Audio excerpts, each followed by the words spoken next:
go ahead and get started.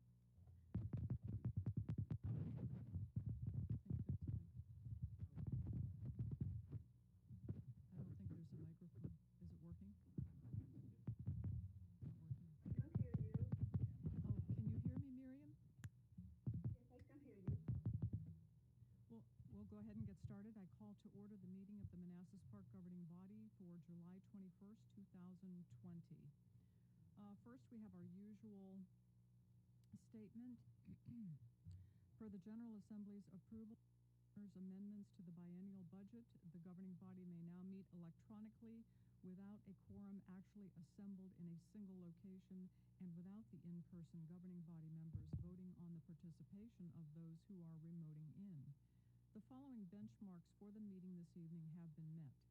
First, the governor has declared a state of emergency for the current COVID-19 pandemic in accordance with Code of Virginia. Second, the declared emergency makes it impractical or potentially unsafe for the governing body to assemble in a single location, and guidance from state and federal government support this determination. Therefore, the governing body will be meeting with various members participating electronically. Third, the meeting is to discuss or transact the business statutorily required or necessary to continue operations of the governing body. Fourth, the governing body will make available a recording or transcript of the meeting on its website in accordance with Code of Virginia.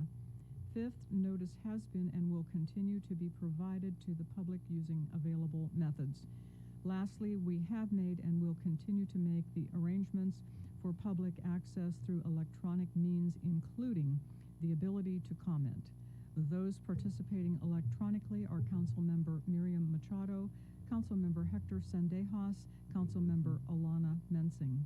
Those participating in person are Vice Mayor Preston Banks, Councilmember Hasib Javed, Councilmember Donald Shoemaker, and Mayor Jeanette Rischel. We have before us an agenda.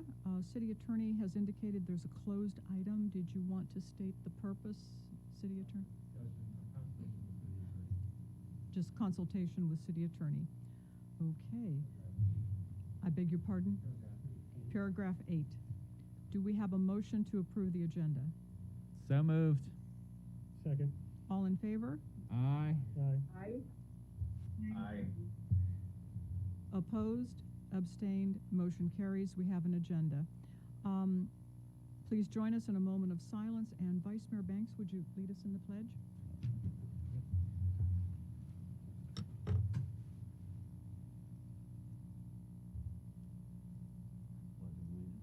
To the flag of the United States of America and to the republic for which it stands, one nation, under God, indivisible, with liberty and justice for all. Okay, is anyone signed up to make public comment? Do we have any emails, phone calls, texts, Facebook communication, anything? No, okay. Seeing no one and hearing none, we'll move on. There is no presentation. Originally, Dr. McDade was scheduled this evening to present the plans for implementing the start of the coming school year, but Dr. McDade indicated that more time was needed. Despite the fact we all direct inquiries to the schools, we still need a certain level of awareness sufficiently in advance of the beginning of the school year.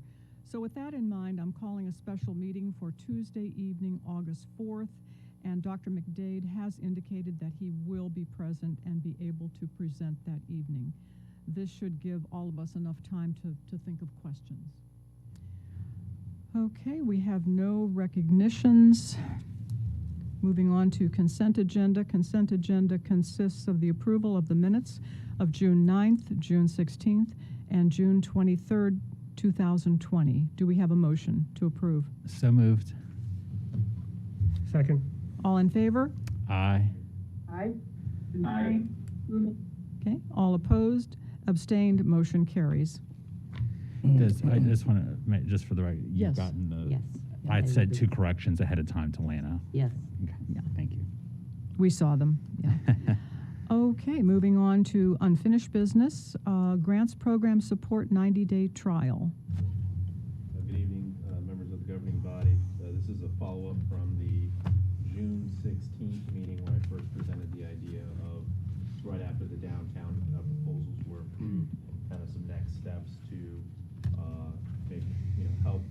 the success of the development and also reduce the price tag to the city for the long term.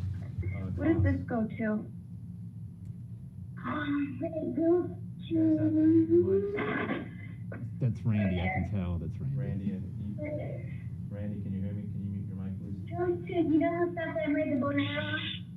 Ooh. Okay, yeah, everyone can please mute your mics. Thank you. Okay, so this is just a follow-up. Again, the idea is to get a professional firm who specializes in grant management programs to review what's out there for us, to develop a targeted grant program for grants that are actionable and support what we're looking to do, and then go ahead and develop the actual applications forms, get us in touch with the federal agencies and employees who actually manage the specific grants to give us the best chance to actually secure them. The strategy here would really first be focused on the downtown infrastructure components, so the road infrastructure, the parking, streetscape, stormwater, the underground utilities, the garage parking components that are going to the city. So trying to kind of reduce those infrastructure costs through these grants, but then also evaluating the entire CIP and seeing where else we can get some benefits, like our big stormwater initiatives that we want to do. Since the June 16th meeting, I've called references as well, and everything it seems to be checking out. So for you tonight is first to do the 90-day trial, see, engage with them, figure out what are the available grants, evaluate what those grants are, and see if we want to pursue them or not. After 90 days, continue the contract. So that's kind of the first step. So that's the agenda item for you. Okay.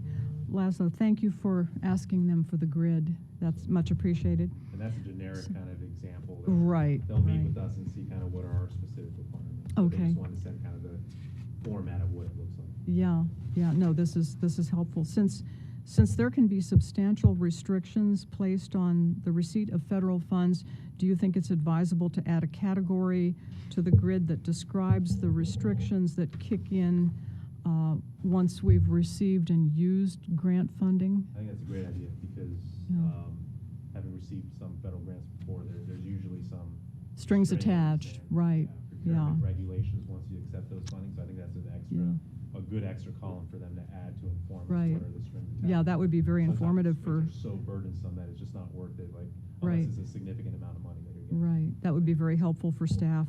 And I ask this because had there been any federal funds utilized for the Connor House or even state funds beyond that threshold that they required, the city would have certainly been limited in their decision-making regarding that parcel. So, okay. Any other questions or comments from governing body? Councilmember Mensing, do you have any questions, comments? Yeah, just one. Once we finish the 90-day trial, are we committed or do we have a decision to make? We have a decision to make. So likely what we'll do is we'll schedule for that last meeting in October for them to actually come and present to you all the grid, kind of the findings, what the results are, have you all ask them questions. And really, I think the decision point is, do we want to pursue these grants or not? Like if we like what we see and we want to pursue the grants, then the recommendation would be to continue moving forward so they can apply for the grants on our behalf and engage with the federal agencies and engage, bring us to engage with the federal agencies to try to secure these grants. So I think that's the decision point. So that final meeting, the governing body meeting in October, will be the presentation and kind of decision point whether we want to proceed to extend it for an additional 12 months. And then if we do extend it for additional 12 months, and then we like kind of the services that we've been getting for this next year, then we'd have to issue an RFP over the summer and open it up for kind of a similar style of service as well, or we can continue with virtual, but we'd have to go through the procurement process at that point. Do you have a follow-up? No, thank you. Okay, Councilmember Machado, do you have any comments or questions? No, that question was responded. Thank you. Okay, Councilmember Sendejas? No questions, thank you. Okay, anyone here? One area. Hasib?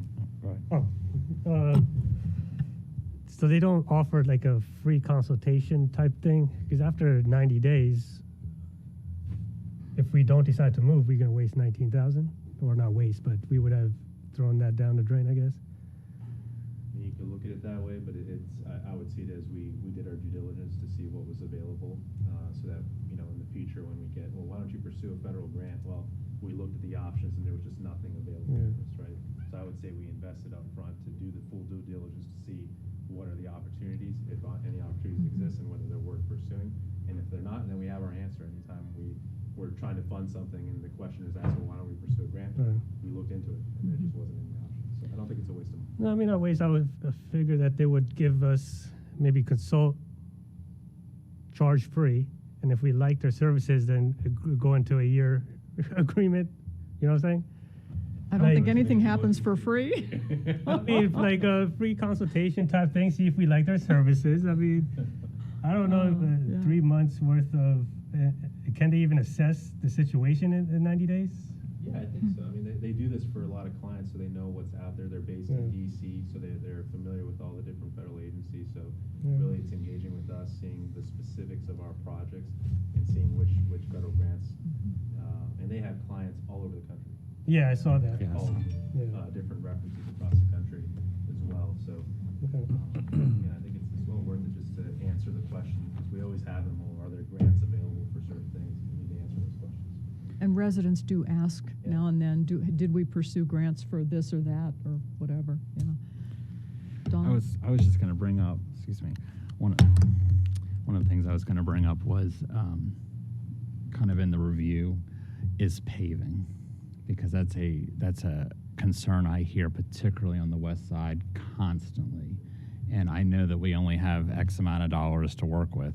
That actually would be, I think, you know, I know you're focusing on the downtown, but even if we have to do matching grants where we're maybe only having to put up 50%, like that would be a stretch. That would be a stretcher for the local dollars Like that we. VDOT matching funds. Yeah, but if there's federal, because I noticed in a lot of the proposals there was stuff through ICE-T, which is the Surface Transportation and Equity Act. It's, you know, they did a lot of, I saw a lot of road projects and a lot of bridges, and I wasn't sure, but those can be expensive for us. But, you know, maybe that would be something worth reviewing, because we can pull up the list that Calvin did in terms of the conditions of the streets, and we can say we have, you know, X amount of streets at the D or F. I don't remember how they did it, but at the different levels, that would be something I think that could be very actionable and doable and within the range of to find funding, either grant money or matching money through some of the federal sources that, you know, even if we have to use it, like for Cabell, let's say, and we can use it that's a snow emergency, it's the path where the police station is, and that, you know, maybe there's an emergency response piece of that we could use. For justification. Right. I'm just thinking is that I know there's a lot of needs that we haven't been able to meet in the most timely manner. Maybe that would be something also in the 90-day And actually, review. that underscores the importance of going with this company, because they will provide a vast array of possible Right. grants that we could take advantage of. Yeah. And I'll make sure to relay kind of the underfunding that we have over 10 years. It's $7.5 million less spent in paving than we should, according to kind of what would be needed to maintain Is it So, the last 10 years? Like, you know, over the next 10 years, The kind of next what we 10 should be spending. yeah, especially with, I mean, shoot, gas is down to $1.95 again.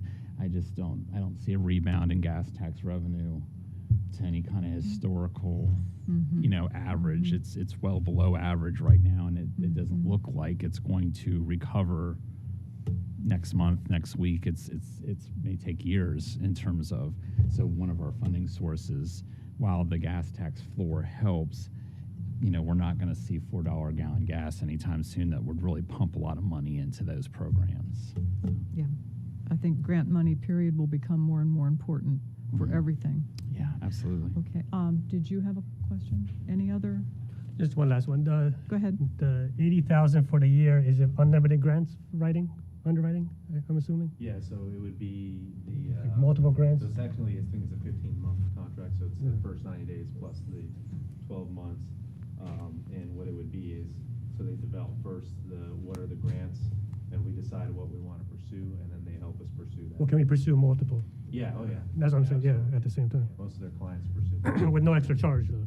No, this is kind of their Okay. monthly. Yeah. So it's the same if we do like one grant proposal or 20. It's kind of a fixed cost, right? Right.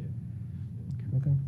they try to kind of, from my understanding, really make it efficient where they schedule a lot of meetings in one day, talking to kind of some of the other references where some, because a lot of them, we're lucky, I can just drive 45 minutes for these meetings, but a lot of people don't fly in, and they'll knock out multiple meetings with multiple federal agencies on the same day, so it's kind of, they do it efficiently. All right. Okay, staff recommendation is that the governing body authorize the city manager to sign the attached agreement with Merchant McIntyre for grants program management services to the city, pending final review by city attorney, and bring the decision back to the governing body at its October 20th, 2020 meeting to extend the agreement past 90 days. So moved. Second. All in favor? Aye. One abstention. Abstain. Opposed? Abstain. Abstain, one abstention, that would be Vice Mayor Banks. Okay, moving on to 7B, Economic Development Support, Retail Recruitment Consulting. Yeah, again, this is another follow-up agenda item from the June 16th, directly related to the downtown initiative. The goal being, like, laid out kind of 3 services that we really need to be successful. Number 1, kind of generic retail recruitment consulting, kind of laying out who are some actionable businesses that we could, just kind of like the grants, determining what are the actionable grants, what are the businesses that are likely or able to come to our city. Number 1, number 2, helping to, in the recruitment process, negotiating with them and actually incentivizing a company to help us recruit and close deals with businesses as number 2. And then number 3, when we own property, either a developed space for lease or land for sale, representation for that transaction as well. What you have before you tonight is just that first, right? That generic consulting, identifying the businesses to help us out on kind of a monthly basis with that process. For items 2 and 3, an RFP has been issued, and we'll wait to see what results we get in August for those 2 components of support. But for the generic retail consulting about kind of the lay of the land and making initial kind of engagements with businesses, that's what's covered in the agreement tonight.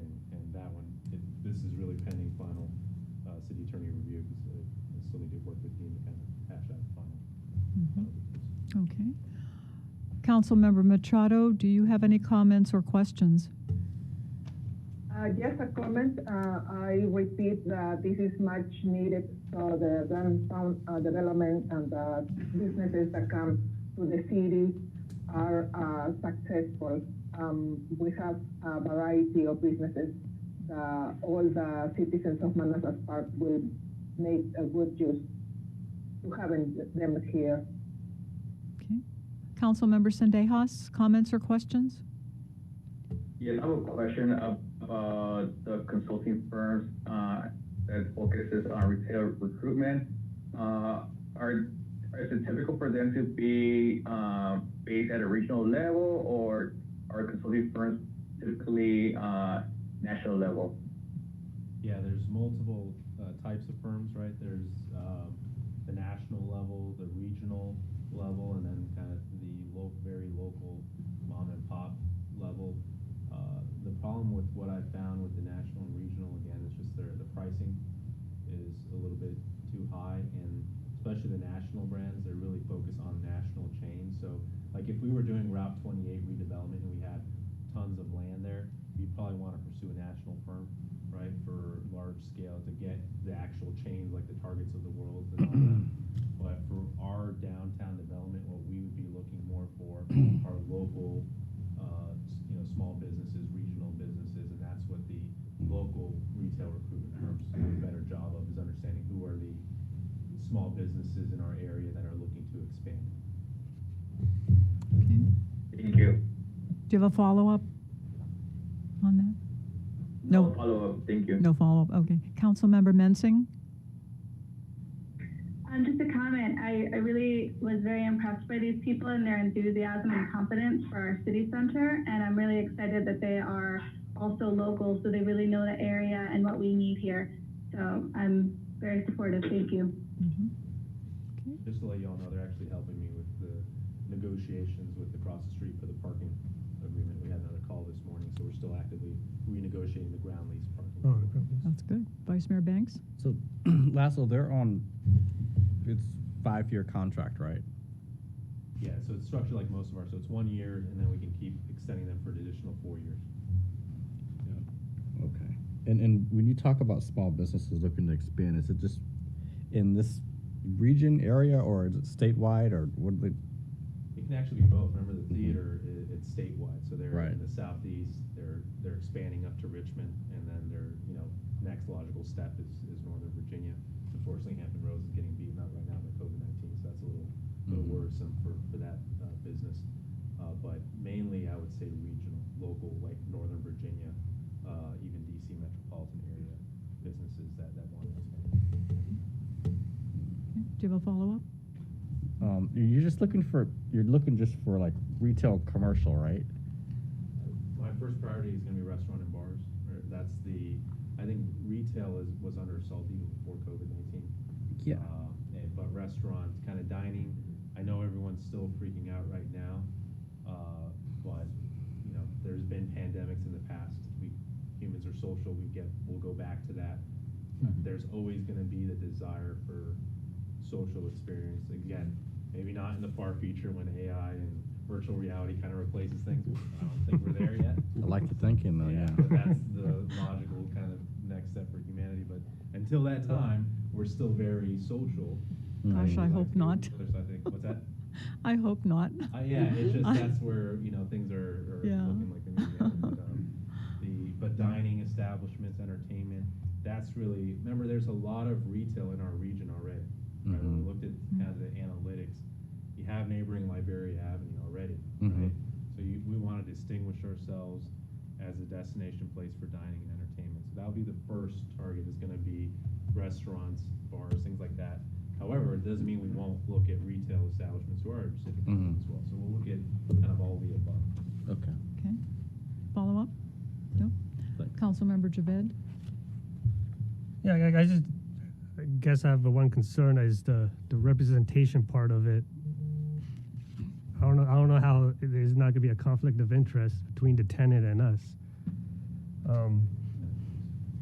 Who are they representing? I think I brought this up last time, right? We're hiring them as consultants, but they're also bringing in tenants that they represent.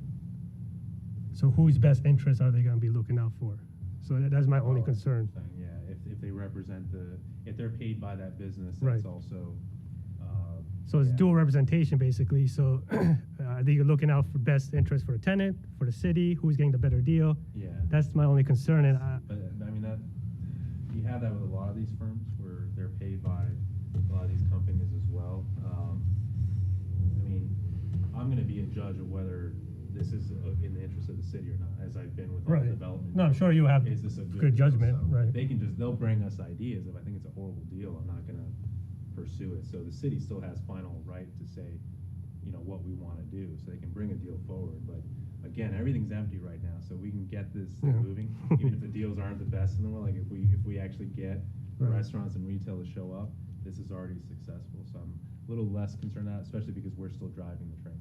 They're bringing ideas and not saying yes or no, or we still kind of have final say. Yeah. And remember, most of it's going to be for stuff that we don't even own, like across the street. Right. So there's a conflict of interest between what we're helping them bring, but they're still filling up across the street. That doesn't even impact us. Well, across the street is private, right? Exactly. So we don't. Yeah. It won't be the fact that we're paying the consulting firm, right? So financially, we're going to be responsible. Then the tenant pays them as well. So then they have to be responsible for both sides. So that's what I'm trying to figure out. Well, no, the tenant, it's part of the lease payment. Well, essentially, yeah. Right, how they have a different business model. Like I see your point when, like, if this company is they're paid by a business to find locations. Right? But I think it's almost like the Long and Foster when we sold the house, where someone who was looking to buy was represented by the firm. We were looking to sell. It ended up being a great deal for us, and hopefully the other party thought it was a great deal as well. So it didn't really matter in that transaction that the same company was representing both parties. It actually facilitated the transaction. So that's what could very well end up happening here as well. Do you have a follow-up? No, I Yeah. think. Councilmember Do you- Shoemaker? I was just gonna, actually, I wanted to ask you a question, is do you feel like your concern is met with what you just asked him? I mean, I'm sure they're gonna have disclosures, right, in the contracts, if they bring something. I mean, do they have Like, to because disclose the when I represent both parties in a transaction, I disclose, right, to both parties, I'm representing them. It's dual disclosure, representation. I have no problem adding that in the contract. I don't think there would be anything wrong with that, right? Yeah, we can add that. I mean, at the end of the day, we don't want a tenant saying, oh, okay, well, we're gonna sue the city because the city, or this consulting firm did not represent us, and we signed an agreement with them, and, they're looking out for the city, and they're there's gonna be liabilities, potentially. Yeah, I would see it more like a business who's not represented by them, not getting. If they bring someone else, if they bring their own representation, then that's fine, right? But if you're saying they provided LOIs from tenants, and we're paying them a fixed fee, and yet we haven't seen any dual disclosure representation agreement between these two transactions, if there's a transaction to be held, right? So I'm just trying to figure out, that's my only concern is this representation part. Mhm. Add that to the- Yeah, that's fine, yeah, if we add this, some type of, Yeah. Yeah, I think that'd be appropriate. Yeah. Yeah, that's what I That's wanted, good. yeah. That's good. that's fine, yeah, then I'll be okay with that. Can you Yeah. tell me all some of that? Okay. Yeah. Donald, do you have another? What I was gonna add, I was gonna add that, as we kind of see during the COVID, is the places that people are spreading it is the places they want to go to the beach, but they're not getting it on the beach. They're going to the bars, they're going to the restaurants, they're going to the boardwalk, and that's where the people are going. So even when they should know better, they're still going. So there's demand there for, hey, let's go get a drink, let's go get food. You know, I doubt they're getting it in the water, you know, while they're splashing around, as they're getting it in the evening. So that reinforces that we are social creatures. Well, no. What I was saying is I was agreeing with his Yeah, he's- assessment in terms of that there will always be, Yeah. dining and bar demand Yeah. of some kind. So, Okay. no, I don't want to spend money, but I think this is a requirement to make this successful because what we've tried before has not worked. Mhm. And so I'm comfortable supporting it as long as we add in a provision with just the disclosure of representation. And Dean indicated he would do that. Yeah.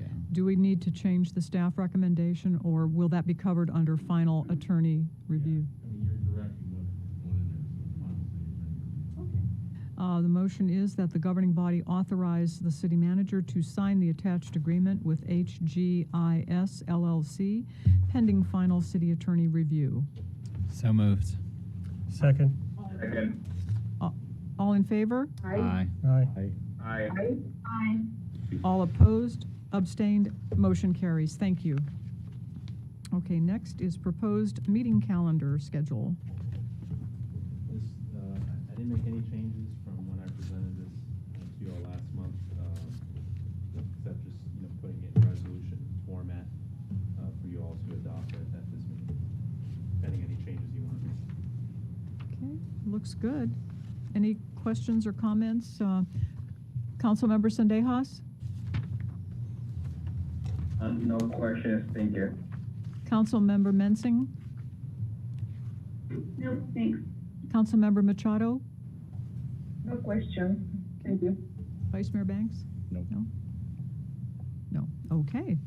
With that, the recommendation is that the governing body approve the attached resolution adopting the FY21 meeting calendar. So moved. Second, All in favor? Aye. aye. Aye. Aye. Aye. All opposed? Abstained? Motion carries. If I'm hesitating, it's to give the folks at home the opportunity to respond. Okay. Item 7D is governing body approval of relic hunting at Connor House. The attached agreement was crafted based upon the comments and requirements provided by governing body members. Does staff have any further comments? I don't know, Dean, do you have it? One thing is that I might want to add in. Do you want to come to the, yeah. Microphone.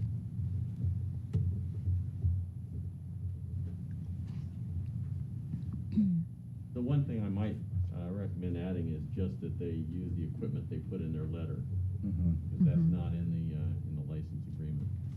Okay, And we did say that they're only allowed to Yeah. bring the people they put in their letter, but, Mhm. I believe they've all indicated the equipment they're going to use. okay, so could that be covered then if I add pending final review by city attorney? Yes. Okay, okay. It's not absolutely necessary, but it's just something to think about. Yeah, okay, okay, well, if there's no, have we gone around no, I haven't asked for questions yet, or No, did you're I? fine, you're fine. We're moving along here. Okay. Councilmember Mensing, questions, comments? No, I'm happy to see that the items will be brought to the city so that we can make them available for public viewing. I'm happy with this, thank you. Councilmember Machado? No questions, thank you. Councilmember Sendejas? I guess as I pointed out in the email, our city's gonna celebrate the 50th anniversary of cityhood in a couple of years, so it'll be great to show our artifacts and relics to the city. Thank you. Okay. Councilmember Javed? No? I just wanted to say thank you to the staff, because I know this has been a large project to deal with, and dealing with people from outside the city and trying to craft this agreement. So I just wanted to say thank you. It looks way better in final form than it kind of where we started. Okay, so the motion is to approve the agreement for relic hunting on Connor House property pending final review by city attorney. So moved. Second. All in favor? Aye. Aye. Aye. Opposed, abstained, motion carries. Thank you. Thank you.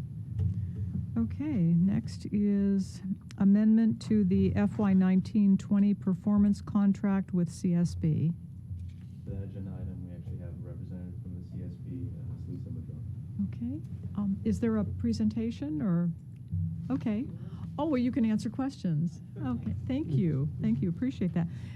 For us and for the folks at home, could you briefly describe the reason for the amendment? What's driving the need for the amendment? Certainly. I was Yeah. going to say, some of you are familiar with our state performance contract, and usually I come in September before you for the entire contract. However, because of COVID, the department gave us a 6-month extension on the contract, I think, to get it together. Usually they don't have it by this time. So I'll be coming back to you probably in November, December to get the full contract approved. But one of the things that you're passing in addition to the extension are 3 exhibits that needed to take place July 1st. So you were speaking earlier about grants. That's one of them. Some of the languages of grants, federal grants that are passed through the departments that have been added so that more grants could be applied for. That's in there, as well as the service levels for this year that we change every year. And a huge one is Exhibit M, which is specifically to our developmental disability services. To end the Department of Justice settlement agreement next year, the department is on a fast track with many expectations that are quite high, that they went into place on July 1st for all of the CSBs. So that's the main reason for the extension. Okay. And if I might add, too, during COVID, community services has been fully operational. We did stop same-day access because of the governor's order not to have the gatherings, and we were running, we had 95 people one day walk in for same-day access assessments. Before COVID. So we have gone to by appointment during COVID so that we can take people in and make sure that there's social distancing and appropriate PPE. And we stopped our psychosocial rehab in person. We usually averaged around 45 individuals per day in our clubhouse program. And that has been run by virtual means. And we have moved over to some telehealth, but we have continued to provide services in person, in the community, in homes, and in the office, using PPE and social distancing. And unlike some of the CSBs in the area that went total virtual at the start of COVID and still has maintained that, we attribute a lot of the stability that we've seen in our clients because we've been able to provide those services, preventing some of the isolation and some of the depression that folks see. Our clients have been very grateful, and our staff has been really wonderful to do that. And some of the other areas have seen rises in suicide and in substance use, and we've maintained our services. We've run our medication-assisted treatment clinic regularly in person for folks. So we've, I think, been doing well adapting to the many changes. So thank you for your support and your reappointment of our member of our board, Ms. Simmons. Okay, thank you. Thank you. Are there any questions? I just had one for you, Susan. Thank you guys for doing everything that you're doing, because you're obviously servicing our most vulnerable, people and drugs and depression and different conditions. I just wondered if you're seeing more, the same, or less people with COVID, or is it you see the same number of people but a different mix based on area? I mean, what are you seeing in terms of, has COVID affected you in terms of the number of people that are seeking out your services? We have had about 50 clients be confirmed positive for COVID. I'm thinking that somewhat that may be low, because in the beginning the testing wasn't available, and our folks were seeing individuals that seem to have symptoms, although we don't know if they had COVID or not, using PPE, using social distancing.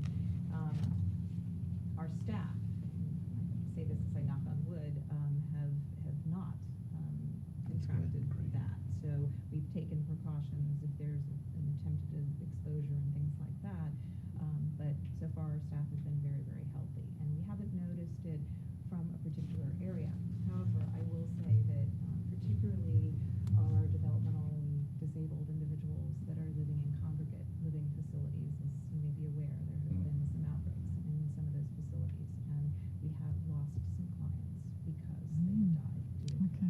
COVID. Oh, my wow. goodness. And Okay. that's really, really hard for our staff, because our staff Yeah. works with some of these individuals from very, very young ages Mhm. to elderly, and so they've been Okay. very, very close. And I think that Did was they one have of the- other underlying health issues that made them vulnerable?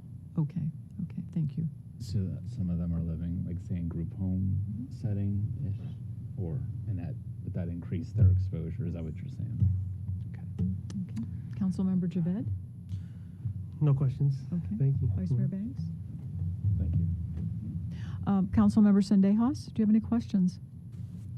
No questions, thank you. Councilmember Machado? Yes, I have a question. Where or how Manassas Park resident contact? What is the contact information if Manassas Park resident needs your services? Our website is the best place to go, I would say, because it lists the CSB website lists a lot of information, a lot of resources for the community we put on there, COVID resources as well as our resources and contact information. But pretty much the main numbers for Woodbridge and Manassas are the 4,900 numbers, the 7,800 numbers for any in the county and the cities. It's our main intake numbers. Okay. Do you have a follow-up on that? No? Yes, if we provide that extension, are we going to contribute a certain amount, an additional amount? Because I see the Manassas Park is expected to contribute 932,000 plus for for these services. Are you asking if we serve more than your contribution? No, what I'm asking is, since you are asking for an extension, Yes. are we contributing more money than the amount that is listed in the presentation? No, not at this time. We're just continuing the services that we've agreed to provide with the state and through December. They contract with us for the services. It's supposed to be every 2 years, but there's so many changes, it's really every year. So there's no changes for that yet. Thank you. Okay. Councilmember Mensing? I just wanted to say thank you to you and your colleagues for putting yourselves out there on the front line to serve our community. Thank you. Thank you. We appreciate everything that you do. Thank you. Very much. Staff recommendation is that the governing body adopt the attached resolution approving Amendment Number 1 to the fiscal year 2019 and fiscal year 2020 Community Services Performance Contract Renewal. So moved. Second. Second. All in favor? Aye. Aye. Aye. Opposed? Abstained? Motion carries. Thanks again. Thank you. And moving on to library policy, Manassas Park City Library. Okay, so Jay, are you on? Yes, sir. Turn it over to you. Good evening, Mayor and members of the governing body. The Manassas Park City Library is scheduled to open in about 2.5 weeks. I think we originally were looking at August 1st date, but I think that city manager may be looking at a possible modification there to extend that a few additional days. But between city staff and LS&S, a lot of time and coordination, attention to detail has gone into the last couple of months, in particular the last 3 to 4 weeks. It's been a team effort, numerous individuals making contributions. We're very excited to officially open the doors next month and look forward to providing a variety of services to the entire Manassas Park community. Prior to providing service to the public, we are requesting approval to move forward with 3 new policy additions, as well as authorizations to amend existing policies that were previously approved in the library policy guide at the April 14th meeting. New policy requests are comprised of the laptop checkout policy, social media policy, circulation policy, while the amended policy requests include the facility use policy, the fines and fees schedule, and the collection development policy. The attached library policy guide doc provides a comprehensive breakdown of all 3 new policies.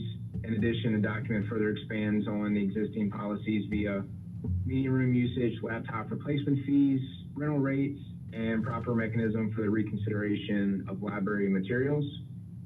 Staff's recommendation is that the governing body approve the 3 new policies to include laptop checkout, social media, and circulation, as well as the amendments to the 3 existing policies to include facility use, fines and fee schedule, and collection development, all of which that were previously adopted at the April 14th meeting. Mm-hmm.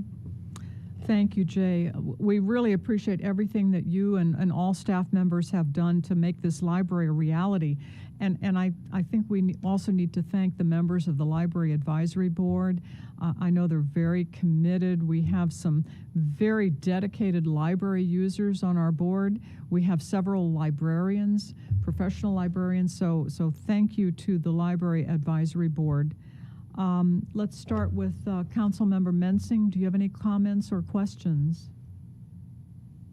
No, thank you. Councilmember Machado? Just looking forward for the tour and to have our library open for the citizens. Thank you. Councilmember Sendejas? I was going to say the same thing as Miriam said. Looking forward to having our own library and creating a space for homeschool students after COVID-19 ends, having that space for them to learn and use their resources. Thank you. Vice Mayor Banks? Thanks, Jay, for all your work on this. Yeah. Councilmember Javed? Yes, sir. Yeah, I have a question. How can multiple individuals in one family can have a library card? Or is it one per family? Sure, it's multiple. Multiple individuals. Okay. So if their parents are at work, a child, say like a 16-year-old can go to the library and check out a laptop do they need their own library card or would they have to use their parents? Yeah, I think. This is Jennifer from LS&S.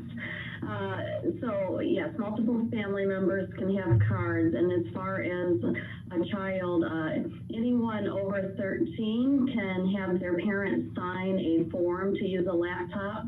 The laptops are only for use in the library; they're not for taking off-site. but the parent still has to sign the form. Anyone under the age of 13, the parent has to check the laptop out for use in the library. Okay, thank you. Yeah. You have a follow-up? No. I got a follow-up question to trustee. Is it a laptop or a Chromebook that they're being given at the library? It's a laptop. Okay. Okay. Okay, thanks. Councilmember Shoemaker? Yeah, no, I just wanted to say thank you to all the staff and also the library advisory board. Just to kind of put it in perspective, Manassas just signed an agreement with the library system, so they actually will be opening, I'm sure most of you have heard by now, but they will be opening a branch at Wellington Station, which is, it used to be a Fitness 19 at one point. It's next to the Giant, kind of at the end, so, but their library won't be opening until probably December. So just to put it in perspective, that because we didn't wait, we actually are going to get our library a lot sooner. And, you know, so when I was at the last board meeting, in June, I did say that our library is going to be an addition to, not a competitor of, the existing system. And I wanted them to know that, because I think what we're going to do is going to be exciting. It's going to be new and different. And we're going to bring something unique to our area, and that we may get some Prince William County people coming in because they see kind of the interesting things that we're doing and want to get involved in that. In addition, the Central Library is still not open. They have been delayed because of COVID, so we actually may be up and running before Central is, because at that point they didn't actually have an open date. So we actually may be the only thing in this section of the county for a while, because their things have been delayed with ordering, because they had to order furniture and they had to order a lot of things that got delayed. So I just point that out. We actually may get quite a bit of traffic once people kind of realize that we're open and ready to go. And lastly, I didn't have anything in terms of the individual policies, but on page 162 of the packet, which I'm not sure what page that is of the agreement, but under meeting rooms it says that the meeting rooms can be reserved, and it says federal, state, county, or town governments may use the meeting rooms for official government business. I'd like to have that changed. We're a city, we're not a town, we're not a county, so it really should say federal, state, and city governments may use. And I'd like, that's why I haven't nitpicked their other policies. I accept them because they've thoroughly discussed them.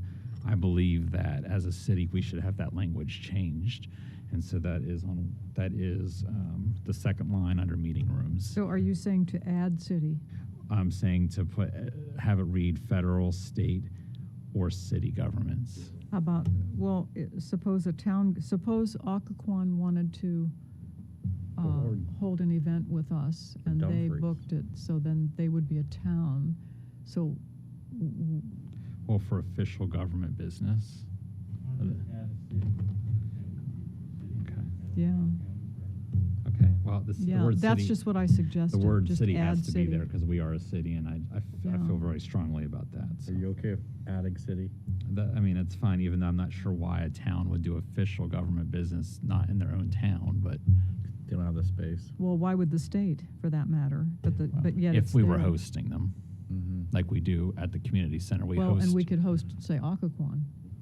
Come on down to our downtown library if they want to use it. Yeah, come on down. Well, that's true. I guess this would supersede Bob as we go Barker. into the new building as well. Well, Okay. yeah, you're absolutely right about the city. That's Yeah. So if we could add that, just add that wording in, then I'd be comfortable with it. Otherwise, I wanted to say thank you for all the time. I'm sure that they spent to put this agreement together. We didn't have an old library to kind of base it on in terms of an agreement. So I know they put a lot of work into it. So. And I'll be talking more at the manager report section about not only the new city hall layout, but also the COVID-19 data. I forgot to put that on the agenda as part of the manager report. So the updated COVID-19 data, and then kind of the reopening plan for kind of city facilities, and I'll talk about the library at that time, but to echo Donald's point, it was pretty impressive for everyone on staff from Parks and Rec, Chief Evans, Kenny, Calvin, Dawn, who's been working like crazy to get Comcast out here, but Donald's absolutely right. Every procurement, every contract, things have been so delayed because of COVID-19, and the work that Allison S. did in leading the effort along with staff to get things up and running has been very, very impressive. And so, yeah, we're going to be, up and running at a very, impressive timeline that we were able to do that. But we certainly had delays and a lot of headaches dealing with getting everyone to kind of step up and all the vendors to actually do their work. So that was very impressive. But I'll go into a little bit more kind of details about kind of the opening plan now at the manager report. Okay, thank you. Any last comments or questions? Yeah, I have Yeah, one. go ahead. Sorry, back to the laptop. It doesn't specify how long someone could check it out for. 60 minutes. 60 minutes? Mm-hmm. It's in there. Mm-hmm. And they can renew if Oh yeah, there's 60-minute nobody online. checkout time. Yeah. It's hard when you don't look at the red line. Yeah. Yeah. So they can't. So that's why the question is that they can't take it outside the library. No. No. Okay. So is the laptop checkout within the library? Yeah. That if they took it out, that could be a disaster. Yeah. Yeah. Well, then there was like a laptop damage fee, I guess, if they damage it inside. Okay. Okay. All right. Sounds good. Anyone at home have any last minute thoughts or comments? Okay. No? Okay. Staff recommendation is that the governing body approves 3 new policies: laptop checkout, social media, and circulation, as well as amendments to 3 previously approved policies: facilities use, fines, and fee schedules, and collection department as amended by the governing body. So moved. Second. All in favor? Aye. Aye. All opposed? Abstained? Motion carries. Thank you. Next is Virginia Career Works Consortium Agreement. Randy, are you there? I am here. Yeah, I don't believe anyone is joining us this evening from Virginia Career Works. Pretty much this is the same agreement that we ask for signature on every 2 years. The closest location that we refer citizens to is the Minnieville Road location. SkillSource offers services to job seekers, employers, young adults. Really benefits our TANF population when they're searching for jobs. I'd be happy to answer any questions that you might have, and if I don't have the answer, I would most definitely take it to SkillSource for an answer. Randy, how many of our residents are making use of these services? Do we have a general idea? Well, with our TANF population, we do have a small caseload. We average anywhere between 12 and 25 TANF applicants, depending on where they are in the path of searching for a job. It could be 1 referral a month, or it could be 3 or 4 referrals a month. But it is a great one-stop shop for resume building, searches for jobs. Trainings are offered there as well. I could definitely look into that for you to see how many actual Manassas Park residents are served on a monthly or a yearly basis. Okay, thank you. Yeah, I would appreciate You're that. welcome. Yeah. Sure. Councilmember Machado, do you have any comments or questions? I just have a comment. Thank you, Randy, for the information. I'm glad Manassas Park residents have this option to overcome unemployment and to progress with their life. Thank you again. Yes, thank you. Councilmember Mensing? Not at this time, thank you. Okay. Councilmember Sendejas? No questions, thank you. Okay. Vice Mayor Banks? No questions. No questions. Questions? Councilmembers? The only question I had was, given how high unemployment is right at the moment, are they doing anything kind of different right now, given just how how much in turmoil the job market is right now?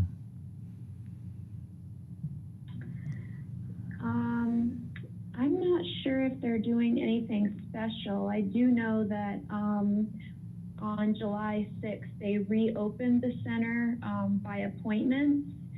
So I think just the effort of continuing to connect the community with jobs is their primary goal. But I haven't seen anything come across like specifically related to COVID. But I'll also get an answer to that question as well. I just know there are a lot of people right now either unemployed or kind of in a holding pattern if their workplace is either closed or working below the full capacity. Okay. Yeah, I almost think the question might be is like, what is the job market, right? Because so much is limited right now as a result of COVID. So that's kind of a unique question. And, are there actually jobs out there right now that are looking for employees as a result of COVID? So I'll look into that for you. And last question, Randy, is there anybody at risk of losing benefits because they cannot meet the work requirements of their program? No, the governor has stopped all closures of cases, so that would not be an issue. Pretty much the only thing that has been reinstated is that we are now being required to do SNAP interviews, which they had waived that requirement earlier, but no, there is no closure of benefits right now per the governor. Okay. That was a good question. Yeah. That was a good. Staff recommend, if there's no other comments or questions, staff recommendation is that the governing body authorize the mayor to sign the Virginia Career Works Consortium Agreement Memorandum of Understanding. So moved. Second. All in favor? Aye. Aye. All opposed? Abstained? Motion carries. Thank you. Thank you very much, Thank Randy. you. Thank Next, you. Next is ordinance for public, ordinance designation of surplus items. Excuse me. So we have two different departments submitting requests for public surplus. We have the fire department, I believe Chief Soper's on the line, and also the community development department, public works division. I believe Calvin's on the line as well, so we can answer any questions. So we're looking for permission to actually list these items as surplus equipment brought. Okay. Council members, Mensing, do you have any questions, comments? No, thank you. Council member Machado? Just a comment. I'm glad that we can have some income when we put these surplus items for auction. Thank you. Council, I beg your pardon? So hopefully we can sell a lot of it.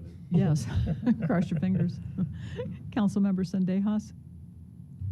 No questions, thank you. Vice Mayor Banks? No? Councilmember Javed?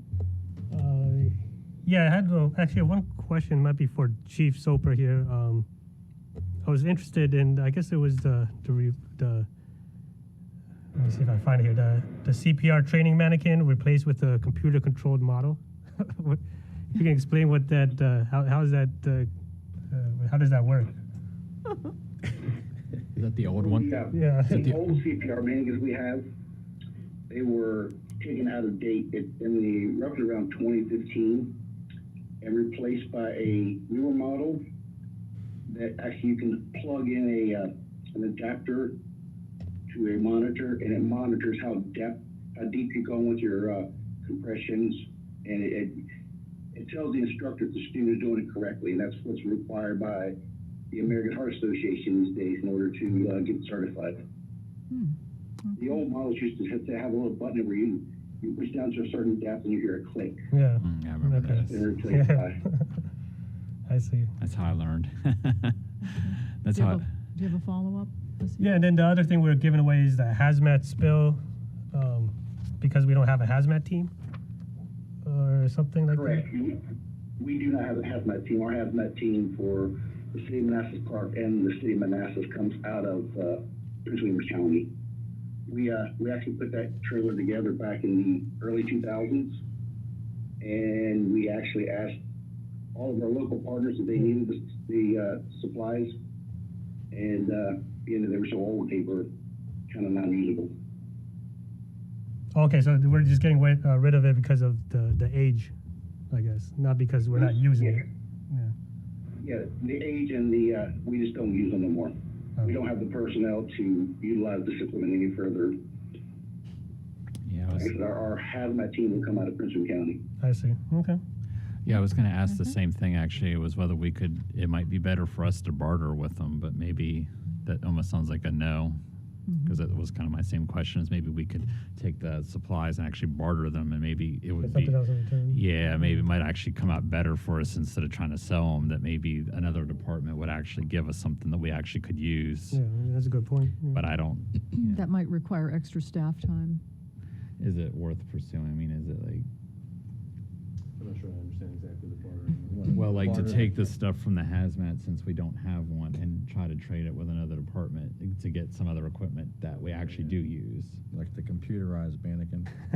Well, I mean, any of our needs, they might be able. It sounds like for Chief Sober, we reached out about, to see if any local agency in this area was even interested in it. It doesn't sound like they were because of the age of the equipment. So I don't think Okay. we're getting rid of it. Probably a no. Probably no. Yeah. Yeah. Okay. Staff recommendation is that the governing body adopt the attached ordinance to authorize the city manager to designate the presented list of equipment as surplus items for auction. So moved. Second. All in favor? Aye. Aye. Aye. Opposed? Abstained? Motion carries. Thank you. Thank you, Chief. Next, we have ordinance, Chapter 24, Traffic Code of the City of Manassas Park to incorporate changes in Virginia State Code. I believe Chief Lulu's on if you want to Okay. ask questions. Okay. Are there any questions or comments? What's the change in the law? I mean, I know it's a state law change, but Chief Lugo, could you explain the change in the code? DUI, right? this is kind of generic. Guess Chief he's Lulu there? Are you there, Chief? not like we have an old Verizon wireless commercial. If you have a mute button, you might want to press it. You don't need it. Oh, really? Yeah, just maybe the speaker settings. Maybe you're trying to get the wrong speaker. I feel like we've done a lot of that now. Mind maybe if we follow up with an email just to. Okay. I just wondered Well, if there was. city attorney could probably explain it. Yeah, what are the actual changes Yeah. which chapter 24 of the state code that we're enforcing? Do you want to? We'll just change it. Well, it's helpful if the public knows what the changes are so they can comply with the law. We'd like voluntary compliance first. So what we do every year is we just incorporate whole cloth, all the changes that have been made at the state level. And the reason is because when we pull somebody over, if we don't have it in our code, the money goes to the state and not to us. Right. So this is just a housekeeping matter. Every year we do this, and it's primarily for DUIs. There's some other stuff in there as well, but it's mainly to collect the funds to the city. If we're doing the work, we may as well get paid for it. And what's the difference? I mean, did they change the amount of the fine or? I couldn't even tell you what they've done. This is just, the state law allows us to do this. Right. And this is just something that just covers everything, so we don't have to go through and pick everything apart. I just wondered what it was. Okay. Okay. So we're still gonna be enforcing the laws, and this way, whatever we're enforcing, we get the funds. We get the funds. Yeah, I know. Councilmember Javed? No question. Okay. Vice Mayor Banks? Yep. Okay. Councilmember Machado? No questions, thank you. Councilmember Mensing? No questions, thank you. Councilmember Sendejas? No questions, thank you. Okay. Okay, with that, staff recommendation is that the governing body approve the recommended amendments to sections 24-3 and 24-35 DUI of Chapter 24 Traffic Code of the Code of Manassas Park as identified in the attached ordinance. So moved. Second. Second. All in favor? Aye. Aye. Opposed? Abstained? Motion carries. Thank you. Thanks, Dean. Okay, Next, 8F is Barracuda contract renewal. And that would be Dawn. Good evening, Dawn. Good evening, everybody. Yeah. So, it's just a renewal, and we're also adding more for the archiving of emails. This will keep track of all emails that come through for FOIA, for everyone. Puts us up there where we need to be. It's also going to help us when we do transition to Microsoft 365 to help us with that, make it a little bit easier. Okay. Thank you. Councilmember Machado, do you have any questions? No, I don't have any questions. Thank you. Councilmember Mensing? No, thank you. Councilmember Sendejas? No questions, thank you. Vice Mayor Banks? No questions. Thanks, Don. Right. Councilmember Javed? No question. Councilmember Shoemaker? Just one. What are we running now? You said it as we transition. So what? No, it's a renewal of the contract, but we're just adding more licenses for the. No, that wasn't what I meant yet. No, it's great. Oh. You said as we transition to Office No, 365, well, what are we running now? We're running a server on site. Oh, So okay. we have an Exchange server on site. I'm hoping this year that we will move to 365. And that would be they'll host. Yes, it'll be hosted. They're hosting. Microsoft will be hosting. Oh, okay. Okay, with that, there was a small change in the motion per recommended by City Attorney. Mayor, if I could. Yes. Yeah, so I mean, you had asked me before about this, so you're right, we're renewing and authorizing the purchase of additional licenses with this. So the motion actually should say authorize city manager to renew the agreement and purchase the additional licenses. Okay, so do you want to state the full complete motion then, and then? Let's see, yeah. can I see what's on here? Yeah, I would say the governing body authorized city manager to renew the Barracuda agreement and purchase additional licenses with SHI per the attached quote. Okay. I move that. Okay. Do we have a second? Okay, all in favor? Aye. Aye. All opposed, abstained, motion carries. Thank you. Thank you. Okay, moving on to Granite Telecommunications item, and Dawn is still up. Yes. Yes. Yeah. This is a company that I've been working with to try to get this. They're a wholesaler for telecommunications for government agencies. And what they do is they get prices that are down like this. Our prices are up here. They move us down, which give us that money that we will be saving, and it'll be a monthly savings for that. There also will get one bill instead of like 14 different Verizon bills to help keep it steady, and we'll go to them for everything. So we don't even deal with Verizon with those. Where I want to slowly move all our telecommunications to them. To get the prices down in every place. That's so they'll also be we can put in the GL codes, so when it goes to be paid, we'll know what GLs they go to and everything. Wow. That's an impressive monthly savings, very impressive, $530.55 per month. That's excellent. Okay, any questions or comments, Councilmember Mensing?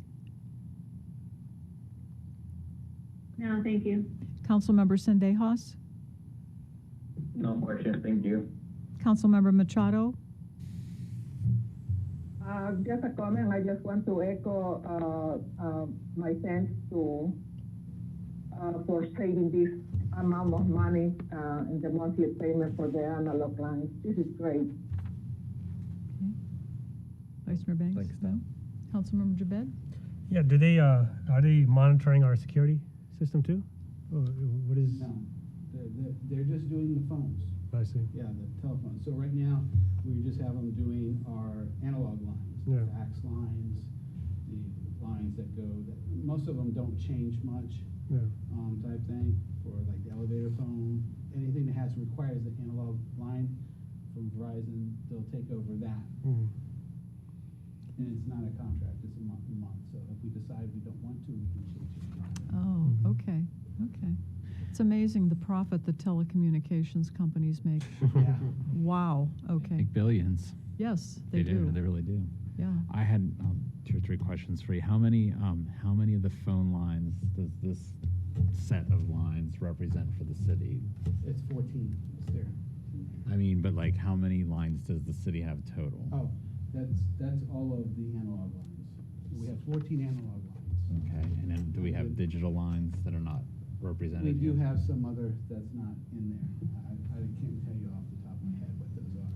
Okay. We have PRI lines, and we have, and they also do internet. So we're just dipping our foot kind of in the water with them on getting that changed first. And then once we get that, then we'll do more. Right. I want to say thank you because this is a great proposal. My question to you is some of the lines are actually more expensive with them. Can we pull those lines out and just go with them for the lines that save money? No, because we're saving money overall. But some of the lines are actually more Yeah, expensive. some of the with lines them. go up a little bit. Most of them come down. It's not just that. You're helping our accounts payable with these bills that they get by putting it under one bill. Yes, some of the lines will go up a little bit, but not much.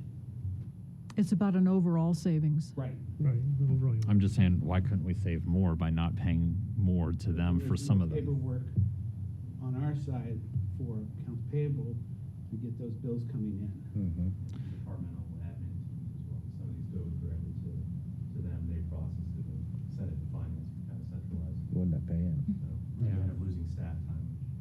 Well, I mean, we'd still be more efficient than where we are today. I mean, I would argue, why should we? Creating others. But Right, but why should we also- pay more than we're paying now for anything? Also with that, they give us 24-hour support. We don't have to call Verizon for anything. They take care of everything for us on those lines. That's great. So we don't have to sit there on the phone with Verizon. I hate Or calling wait my on- phone company. We have a team. So we have a person that we can talk to, who's our account manager, that will take care of everything for us. Mm. You don't have that with Verizon. It's worth a little bit. If you've been on a service call with Verizon about your bill in particular, you'll understand that. Good point. I've been there several times, Takes and lots of and thank you, patience. Don. Yeah. Okay. Have to. Yeah. Yeah. Okay. Any last minute comments? Okay. Thank you for but overall, thank you for the savings for the city. It is savings. Staff recommendation is that the governing body authorize the city manager to sign the agreement with Granite pending final review by city attorney. So moved. Second. All in favor? Aye. Aye. Aye. Opposed? Abstained? Motion carries. Thank you. I just want to thank Don also, because ever since my arrival, I think every few months, Don has some cost-saving initiative to present to the idea, so thank you very much. Okay. Resolution for support of Route 28 bypass. Yay. Good evening. Calvin Odell, the Director of Community Development.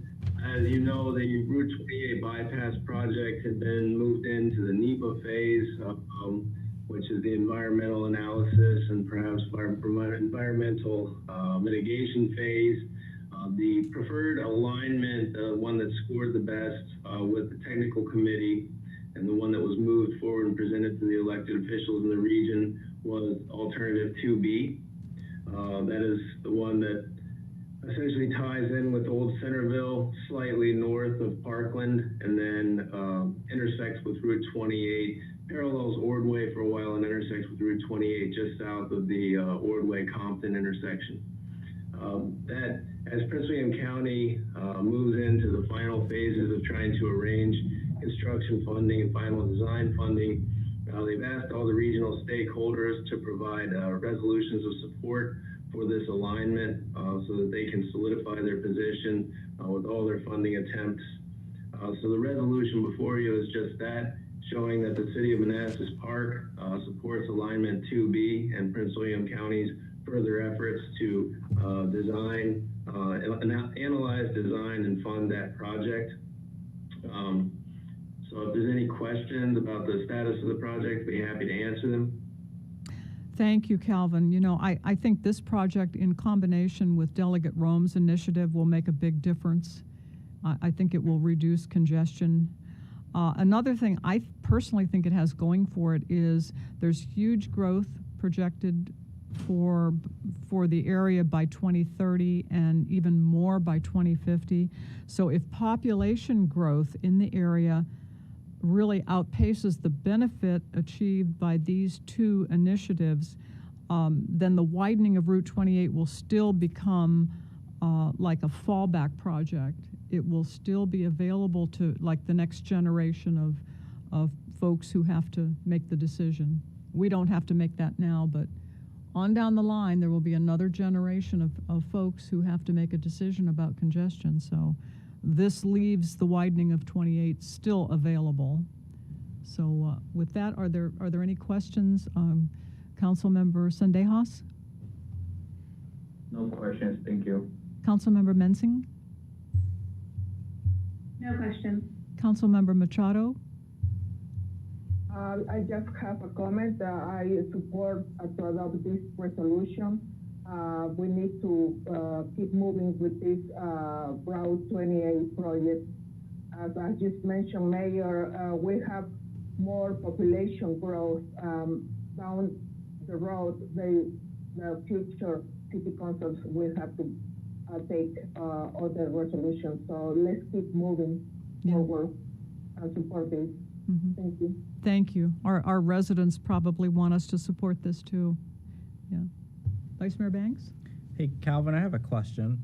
So in regards to the status of 2B, you said it's in the NEPA phase. Does that mean it's still with the Army Corps of Engineers? So right now, with the bond referendum that passed in Prince William County, there is a unique opportunity that we may not need to, or Prince William County may not need to federalize this project. The NEPA process was always going to be very expensive and perhaps put at risk the preferred alignment, would have left us scrambling to explore other alignments, which of course, with every new exploration adds cost. As of right now, if the project does not need to be federalized, if other funding can be achieved for the project that fully fund the project, then there would not be a reason to continue the NEPA process. So this truly would be the solidified alignment. That's, what we're stating is that the preferred alignment is 2B. That's the one that we want to continue to pursue. And it would appear that there is funding available that does not require the project to be federalized, and therefore the NEPA process is not necessary to continue with project design and development. Calvin, my understanding is that the environmental work that has already been done can be applied to whatever state environmental requirements there are. Is that correct? Absolutely. And you as far as the work that's done so far, the environmental analysis, it's very necessary to understand the environmental impacts. However, the full mitigation plan that would be required in the next stage of NEPA, and some of the costs that are, more or less to satisfy, a bureaucratic process would just cost more money and simply inhibit our ability to move forward with expedient construction of the project. So by not federalizing the project, but having this analysis completed and understanding what the impacts are, we're ready to simply move forward with best knowledge and fund the project in the future for construction. Mm-hmm. Okay, thank you. Do you have a follow-up? One more question. Just an estimate or a guess in terms of time. Like, how long would it take if it goes through the NEPA process, or if it goes through the state process? Well, there was a huge question mark with that. You never really understand how long the NEPA process can take. You estimate at least a year. So the NEPA process was always going to set the project back by about a year. By not moving forward with the NEPA process, the project can move forward much faster. We can move into the next phase. We have a preferred alignment. We're not waiting for the federal government to reject one of the alignments and start another NEPA process. So I think it's I think the time savings, it's hard to quantify. You never know how long you're going to get hung up in that NEPA process. And we don't, especially with this project where we were concerned about not surviving the NEPA process with the preferred alignment. You could have been talking another 2 years in the NEPA process. But by moving away from the NEPA process now, allows you to focus on final design and then move into your bid phase. Okay, and my last question is, I don't have my map with me, but with 2B, you still have the potential bottleneck at Bull Run Bridge. Is that right? I mean, if we could do a share screen, I can share the image of the 2B alignment. I've got it pulled up here. I don't know if that's something that's easy to do, but the bottleneck at the bridge. Hold on, I gotta put on my glasses. Let me try to make you the presenter here. The bottleneck at the bridge is because of the existing width of Route 28. I have not seen the final Fairfax County plan to widen, but I think it goes all the way to the bridge, but I don't know if Prince William County has any intention of widening before the bridge on the Prince William County side. That was Fairfax County's concern, because it's not gonna go, they're not gonna improve the bridge, so here they are widening their portion of 28, but it's not gonna solve the entire problem. But the meetups on the Fairfax side, you don't need to cross the current bridge under the current alignment. When you go across, you'll be hitting on the Ordway side and going across, and then the intersection of the bypass and the business will be on the Fairfax side, not on the Prince William side. Okay. Yeah, perhaps I misunderstood the question, but I think Councilman Shoemaker hit it on the head. You'll be crossing up, you'll be tying into 28 slightly south of the Compton-Ordway intersection. So far, way across the bridge. Okay, got it. Thank you. Councilmember Javed, question? No, I have no question. Thanks. You're welcome. I would say I'm in support of this. Kind of to mix metaphors, this is the only train leaving the station, even though it's a road. That's why it's semi-funny. Do I think it's going to be the panacea where it's going to be no congestion and everything's going to be great? I don't think so, because I think the issue remains that a lot of the traffic on 28 comes from Manassas Park, the eastern side of Manassas, and everybody coming up through the Liberia Avenue corridor and the mid-county, and they're not going to get on the new road. They're going to continue to get on the old road even after the new road opens. But analysis showed that it does reduce congestion. Well, Your consultant. I think though that I will just say that regular drivers don't think like engineers. That's without rehashing that whole debate. But so I will support it. Well, and nothing's perfect, but we can't stand still. No, and absolutely not. If this is the only shot that we have, right? Then Well, we've we got have to two take shots. it. We have Danica's stars. Well, right, but I mean, in terms of Yeah. new capacity, Right, this really is going to be our once a generation shot at this. And then in 20 or 30 years, somebody else will run on fixing 28 on. And we laugh, but. Well, there will continue to be growth. Absolutely. I remember in the 80s when Prince William and Manassas Park were ahead, and they were 4 lanes, and you crossed and you got down to the bridge, and the bridge was 2 lanes until the early 90s. So it hasn't always been the current configuration where the Fairfax side is better than the Prince William side. Actually, the Prince William side was ahead for quite a while because Fairfax was only 2 lanes. So. It required a lot of effort. Then they had to buy houses out then too. That's my only concern. I know they're not our Manassas Park residents, but I do worry that a lot of the seniors down in Yorkshire, when I go to those meetings, there are a lot of the seniors that live in Yorkshire that are, some of them are original owners, or they've been there 40, 50 years. Yes, and they're I gonna agree be, with you. They're going to be bought out, yeah, and it's a concern. It's going to be painful. I realize that this alignment is the least disruptive to Because current residents. 2A impacts over 100 residents and 7 businesses. Yeah, because it'll go up and take out some of those townhouses that are currently there and Yes. along. So I realize the raw numbers. I just that there are people behind the statistics. And so. yes, and I totally understand that, and I would not want to be in that position, but I will say there are very few public facility infrastructure projects out there that would be successful if it weren't for eminent domain. Right. I do understand. Yeah. I'm not disagreeing. Just I'm bringing that And viewpoint. it's that unfortunate, but that's the way. especially in things are. populated areas, Yes. somebody's in the way effectively, and Yes, and unfortunately in this case, the people of Yorkshire are kind of. A follow-up? Well, no, just I was saying is there will be buyouts, not of Manassas Park residents, Right. and so I hope that this project is successful. Oh, Okay. I got a follow-up to Yes, go Councilmember ahead. Shoemaker. Go ahead. You mentioned the one shot, and Mayor Rochelle, well, you work on MVTA, and this is one of the principles in MVTA and in transportation projects is you don't go for just one shot, right? You have multiple options to try to deal with congestion relief with transportation projects. So in regards to 28, we've got Danica's plan. We Right. have 2B. We also have Fairfax County widening. And so Right. you want multiple things going on to try to reduce traffic. Yeah. And we also have the VRE as well and the bus service. So all these combined Right.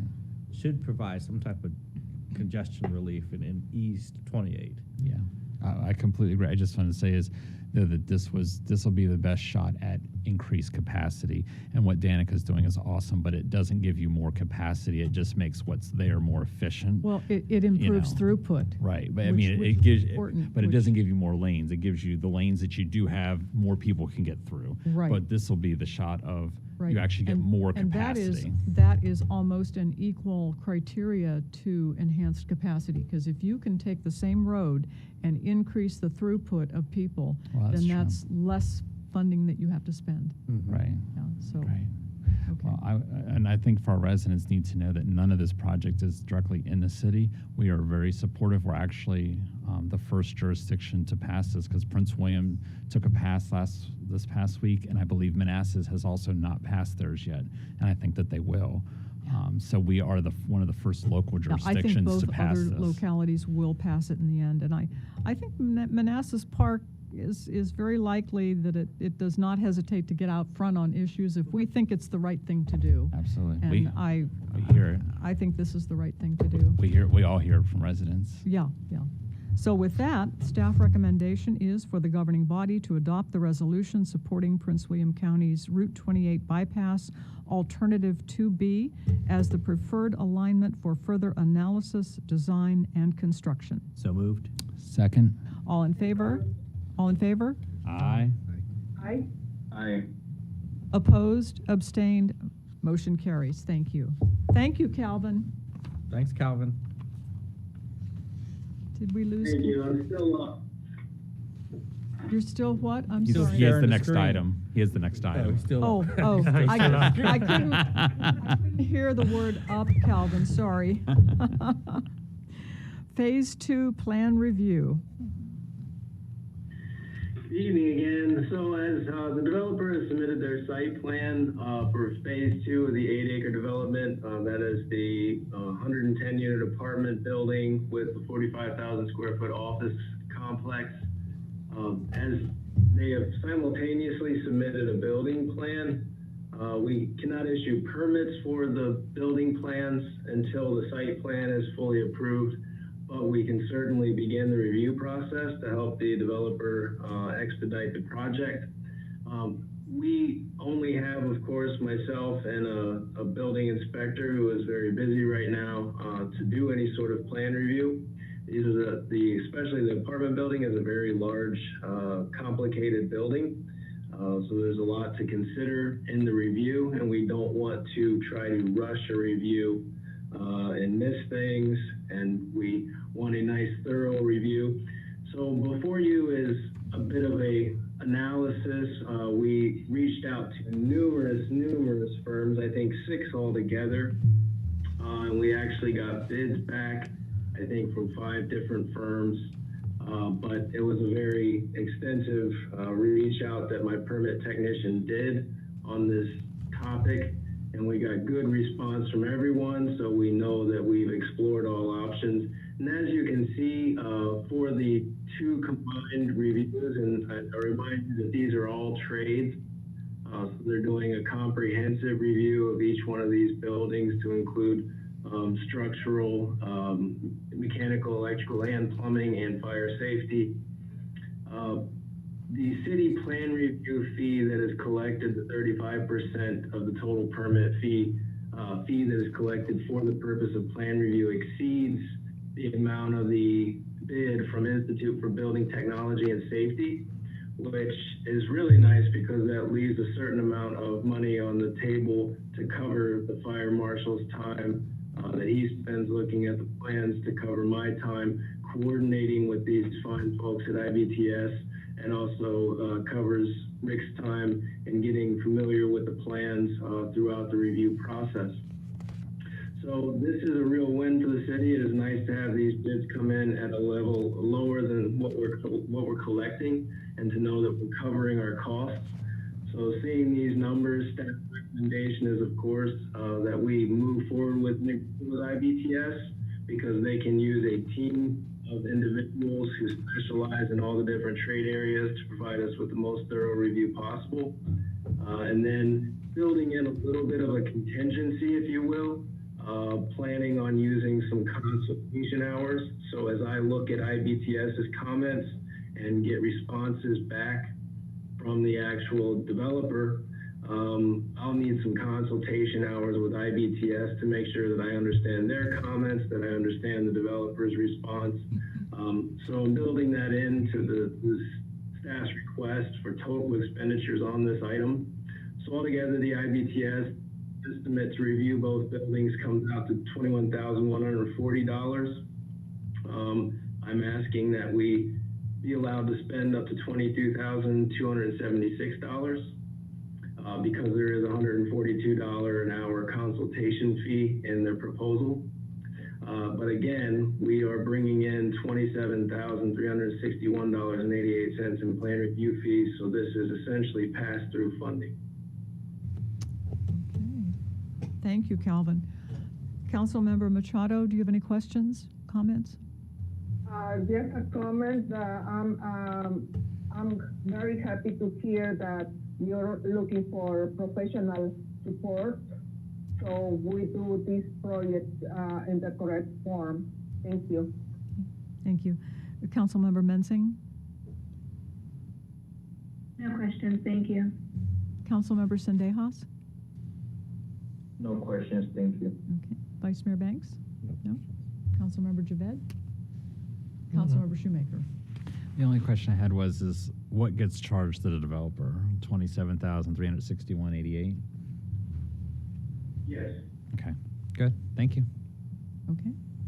Okay. Staff recommendation is for the governing body to authorize staff to negotiate an agreement with the Institute for Building Technology and Safety for the trade review of the buildings at the 8-acre Phase 2 development for an amount not to exceed $22,276, and authorize the city manager to sign the agreement pending final review by city attorney.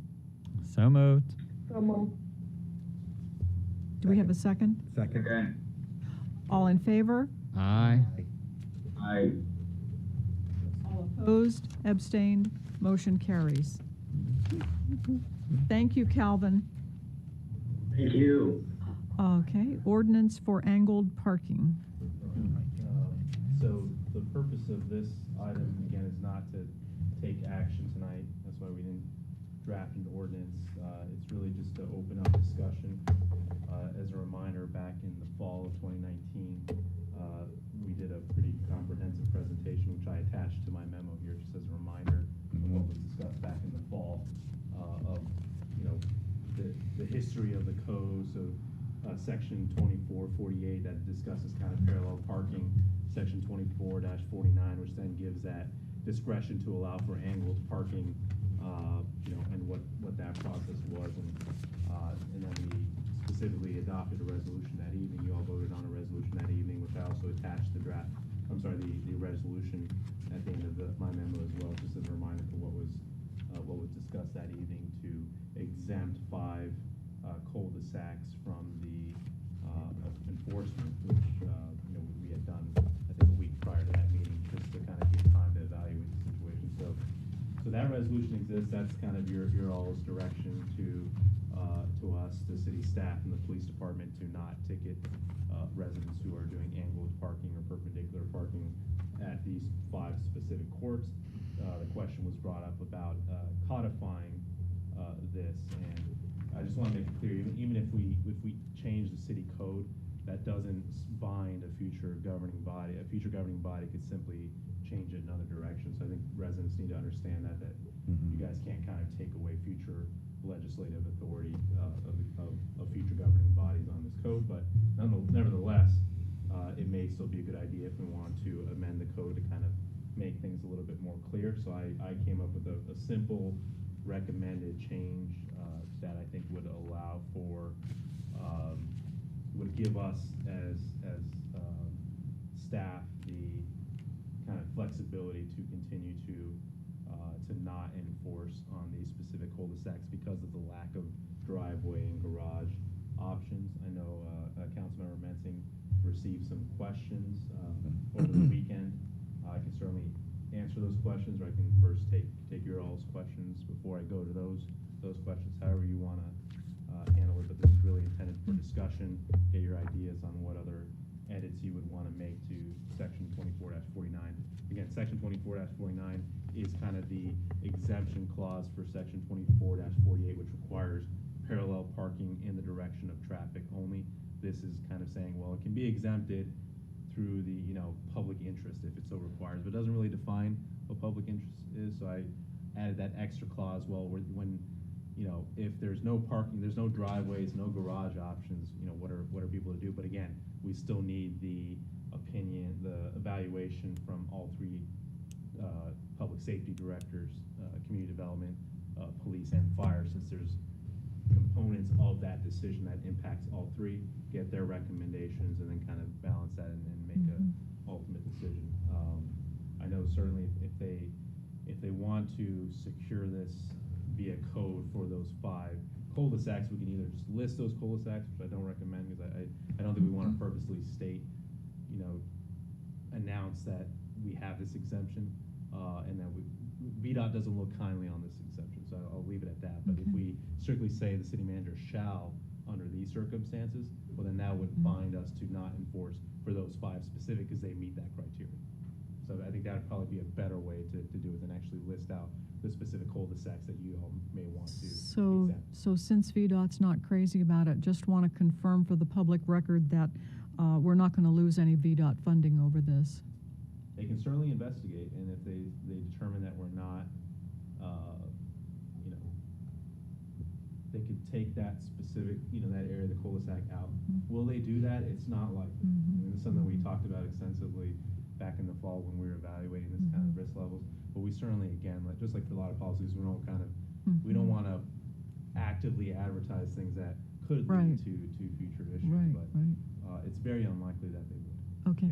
Could you please answer the questions first that Councilmember Mensing had? That might spark further questions from the governing body. Yeah, and so what I did is I took all those questions and kind of pasted them. There was a lot of questions within like the paragraphs. So I tried to kind of separate them out. So the first question was actually a very good one, because it talks about angled parking. Well, what about people, parking perpendicular? I mean, technically it's an angle, but it's a good point. I think perhaps to make it more clear, instead of calling it angled parking, we just call it non-parallel parking. If that would, satisfy, just make it clear, because section 24-48 calls it parallel parking, and then 28-49 is angled parking. So the exemption of parallel parking, maybe we just call it non-parallel parking, because that kind of covers all, and that might clarify that for residents. So I think that could be a good change if that's something you all want to pursue to make it more clear for residents. The marking, the question is about who determines that. Again, we would want the combined recommendation from the police chief, fire chief, and community development director. They all have a unique perspective on whether the markings make sense and what the implications are of the marking. Of course, police from a traffic safety Same thing with community development from a transportation and traffic safety component for their mission of safe roads, and then fire department from a fire access safety component as well. So all three really need to provide that recommendation, which is why I added that specifically in the code to make sure that future city managers always consult with those three directors to get their perspective on this issue, to get a professional opinion.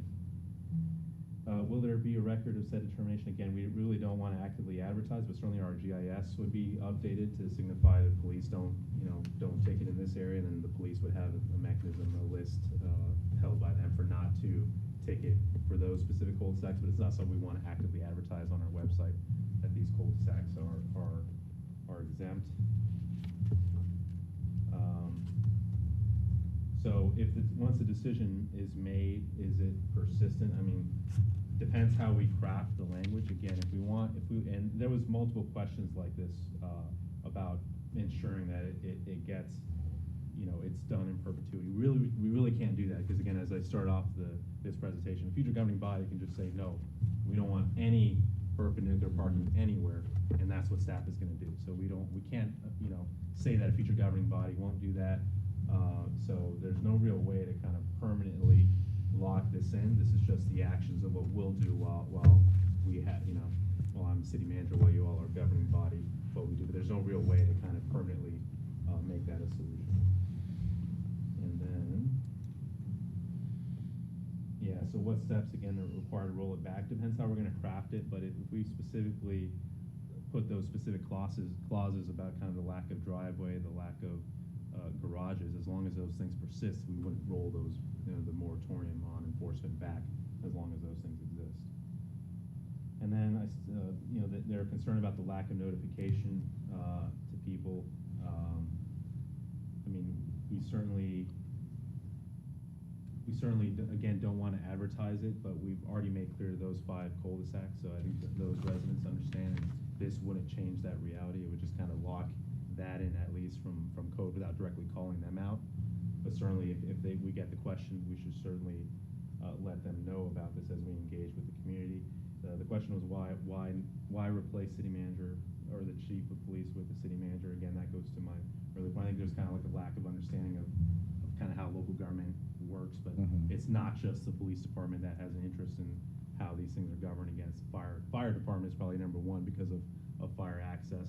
It's just the police who enforce it, but they're enforcing it to help out fire department and also for general safety issues as well, traffic and other things. So it's important to get all perspectives, and that's kind of the purpose of the Office of the City Manager, is to kind of coordinate the different perspectives of the various departments to balance that decision. So, but the police chief is very well in tune with our local community. So it's not a knock on the police chief, it's just a reflection of how local government operates. Yeah, so who's kind of can start these evaluations? So certainly if the code is passed, we'll do kind of the proactive analysis and see. We certainly have those 5 cul-de-sacs. We to be honest, we took a look in October-ish, how we could mark those. And there were some issues with the marking, and then we received the PPA submission, and then we kind of got bogged down in that, and then COVID-19. So to be honest, we never took that, that full-on analysis. But if this happens, then we'll do a proactive analysis for marking of those 5 cul-de-sacs, and then we'll also evaluate and inventory all cul-de-sacs and see again where this can happen. So we want to be proactive with this, but also the police can notify. One way the analysis can start again is police can notify us, hey, people are parking this way in certain cul-de-sacs. Okay, let's evaluate that cul-de-sac and find out why, right? So take an evaluative approach first versus ticketing immediately.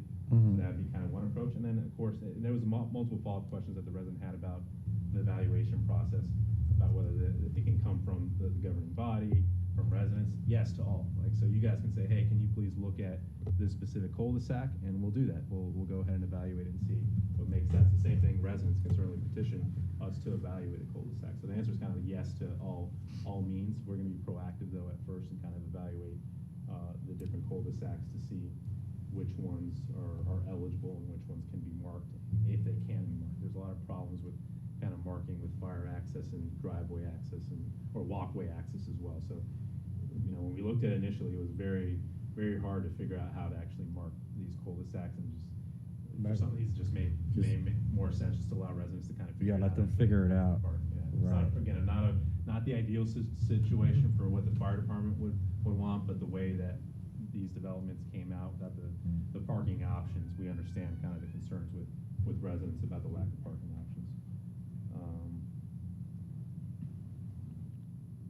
Yeah, so the last question was really about codifying the moratorium. Again,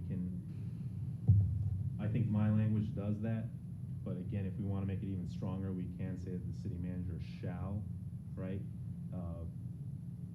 exempt or, cul-de-sacs that meet certain requirements. We can put that in the code. I think my code, or the code amendment that I already put in, already kind of gives that discretion because it specifically lists that as one of the reasons for the public interest for why we wouldn't actually cite people for parking, angled or perpendicular parking in certain areas because there's a lack of parking options. So the criteria is already in there, but if you all want to make it stronger, you can just use the term shall versus may for that specific section when it comes to it. Would that reduce the flexibility though? Yeah, it would require Okay. us to do it. Yeah, Okay. absolutely. But it's just that I'm just addressing directly the residents' Okay. concern as kind of if you all are interested in that, that would be the option for you. But again, we would want to have that discretion to do the evaluation. And that's all I had for that agenda item. Again, this is really more a discussion Okay. item to see kind of what direction we want to take this. Okay, well, let's start with comments and questions. Councilmember Mensing? Thank you for answering all of my questions. I do like adding shall and changing the term to non-parallel parking. Just one last question. What kind of notification will residents of these cul-de-sacs get in the future, if any, if their cul-de-sac were to be reevaluated? Yeah. Again, that's a tricky one because again, we don't want to advertise.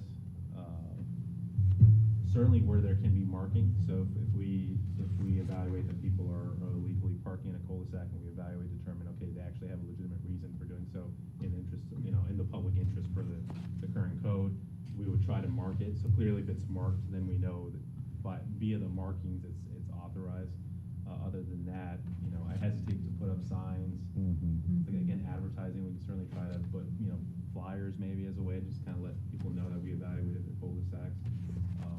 And we're not going to directly ticket for this. What about particular direct local mail park. to the, Sure. we must have a listing of all the addresses. Yeah, we can do that as well.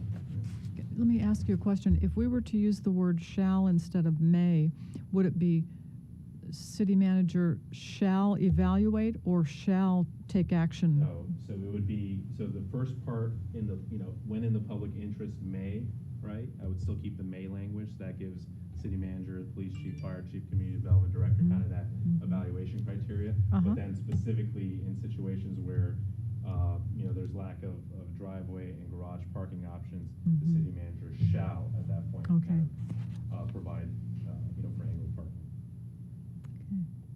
Again, I'd prefer to have the discretion to be able to do the evaluation, but I certainly understand if we want to make it a strong language. I don't know if there's any cons to. I don't like putting shall in there. Yeah. Tie in your hands, and you don't have the flexibility. Yeah, I agree with Jean. We need flexibility. But, and even if it were shall, there is nothing to prevent a future governing body from coming back and changing that to may. And if Dean has to come up and explain the difference to the public between permissible and impermissible continuing obligations, that might be a productive description for you to, a productive explanation for you to have this evening. Yes, yes. Vocabulary. Oh, he's gonna earn his keep tonight. Yep. So you want me to explain how a governing body can bind a future governing body? Is that what you want? How they can and cannot. Right, so legislative authority of a governing body, which passing an ordinance is probably the best example, or passing a budget. The governing body has to have full discretion. So Dean, can you talk directly into this because you've got your mask on? I'll just take it off. Okay. So the governing body, one of the key things the governing body does is its legislative authority, and so it has to have the ability at all times to legislate. If you in any way try to tie the hands of a future governing body, that's contract, okay, so people always want to know, well, why can you contract and bind a future governing body? Well, technically, a future governing body could decide they want to default on that contract if they wanted to. So, I mean, you're not really tying them in that way, but you are binding the city in a financial capacity. However, things like rezonings, ordinances, budgets, you can't, a governing body today cannot say a future governing body can't do a certain thing. So there's no way we can make something in city code in perpetuity. We can't zone in perpetuity, and we can't pass a budget in perpetuity. It has to have that flexibility to meet current situation requirements. I don't know if that answered your question or not. I think so. Do you think that was sufficient for the public? I hope so. I mean, Yeah, okay. But yeah, so you Okay. can, any governing body can undo what a previous governing body did. Mhm. I guess it's probably the easiest way to say it, is what's Okay. legislated. Well, I think the difference between shall and may, Well, that's a different thing. So, Shall whether or is not, stronger. putting Yeah. the word shall in there means that he's got to do it even against his better judgment, which I don't think is what we're trying to do here. I mean, the city No, manager's when I supposed to brought up evaluate. shall and may, Yeah. it was to say that even a future governing body could come back and change shall to may. Oh, right, okay, Yeah. I see what you're saying. Yeah. Yeah, but I don't like the word shall when somebody's supposed to be looking at a situation and coming up with best solutions, because then you're just tying his hands. Yeah. Why even do it? Mhm. I agree. Yeah. Yeah. Agreed. Thank you, Dean. You're welcome. Thank you. Okay, Alana, Councilmember Mensing, do you have a follow-up? No, thank you. Okay. Councilmember Machado? I know that public is supposed to park in parallel parking. Consider the 6 inches from the curb or the shoulder. So what is the situation now? Are we still issuing warnings or tickets? What is the situation now? Yes, so for those 5 cul-de-sacs, we're no longer issuing tickets for those because they have a very legitimate reason for that. For all others, again, we try to kind of go to the warning, we advertise, but we are ticketing if people are violating that. But again, right after this happened, for I think a good month and a half, we really pushed it out on social media, reminding people about this to give it time again before we went back to enforcement. But it is illegal in all other cases. Okay. Do you have a follow-up on No, thank you. that? Okay. Councilmember Sendejas? No questions, thank you. Okay.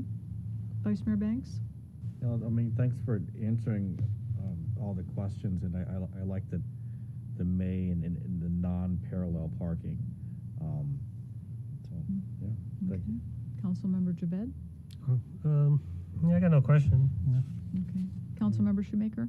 Well, I think the residents want some finality, since, I mean, we did say at that juncture, which was 9 months ago, that it was kind of a temporary, kind of situation. I think they're looking to us for more permanent guidance, So, are we being asked to make a decision tonight, or was this more of a just Discussion. Discussion, I think. If once you feel you're ready, you can give me kind of guidance on drafting the final ordinance for you all to consider. Mhm. If you need more time to think about this, you can. Are we specifically on the 5 cul-de-sacs? Well, right now it's the language, the red line language that I provided, where it talks about. Because this one's in black and white, that's why I'm having trouble with it. Oh, let me see. The packet's in black and white, Yeah. so that's why I'm kind of looking at it and I'm like, Yeah, so this is kind of the final language, so the key component is this section here. And then okay, this, I see what you got here. Oh, okay. It got a little screwed up. I don't know what happened with why the city manager was crossed out, and like when it that's fine. when it got combined with the packet, some of the formatting got screwed up. So the final one is the third one. May, Mhm. especially the public interest credit cards used live.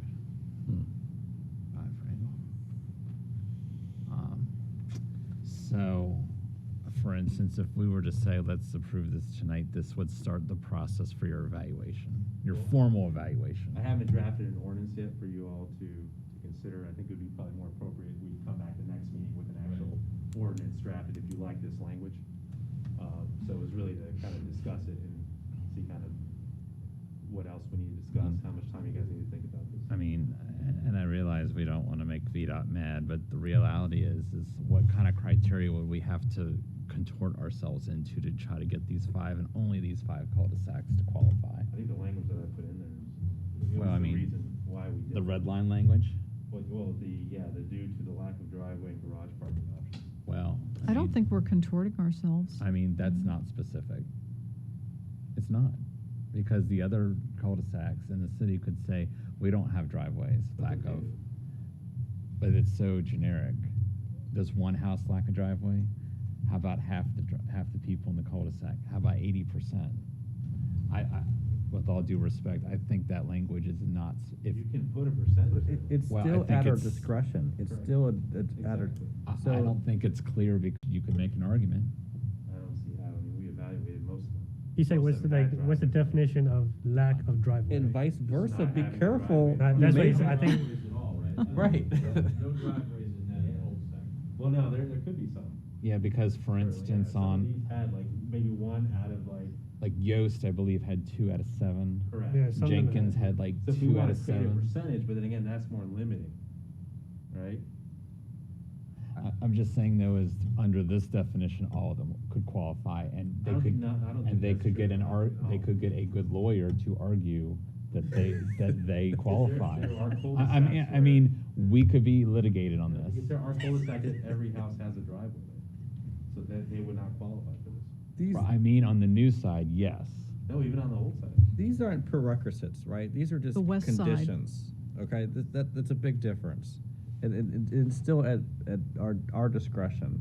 So like I think it's fine. Yeah, but if somebody gets it and the next one doesn't, because we had discretion about which ones, you have some mad people that their cul-de-sac didn't qualify. So Laszlo, of all of the cul-de-sacs on the west side, how many have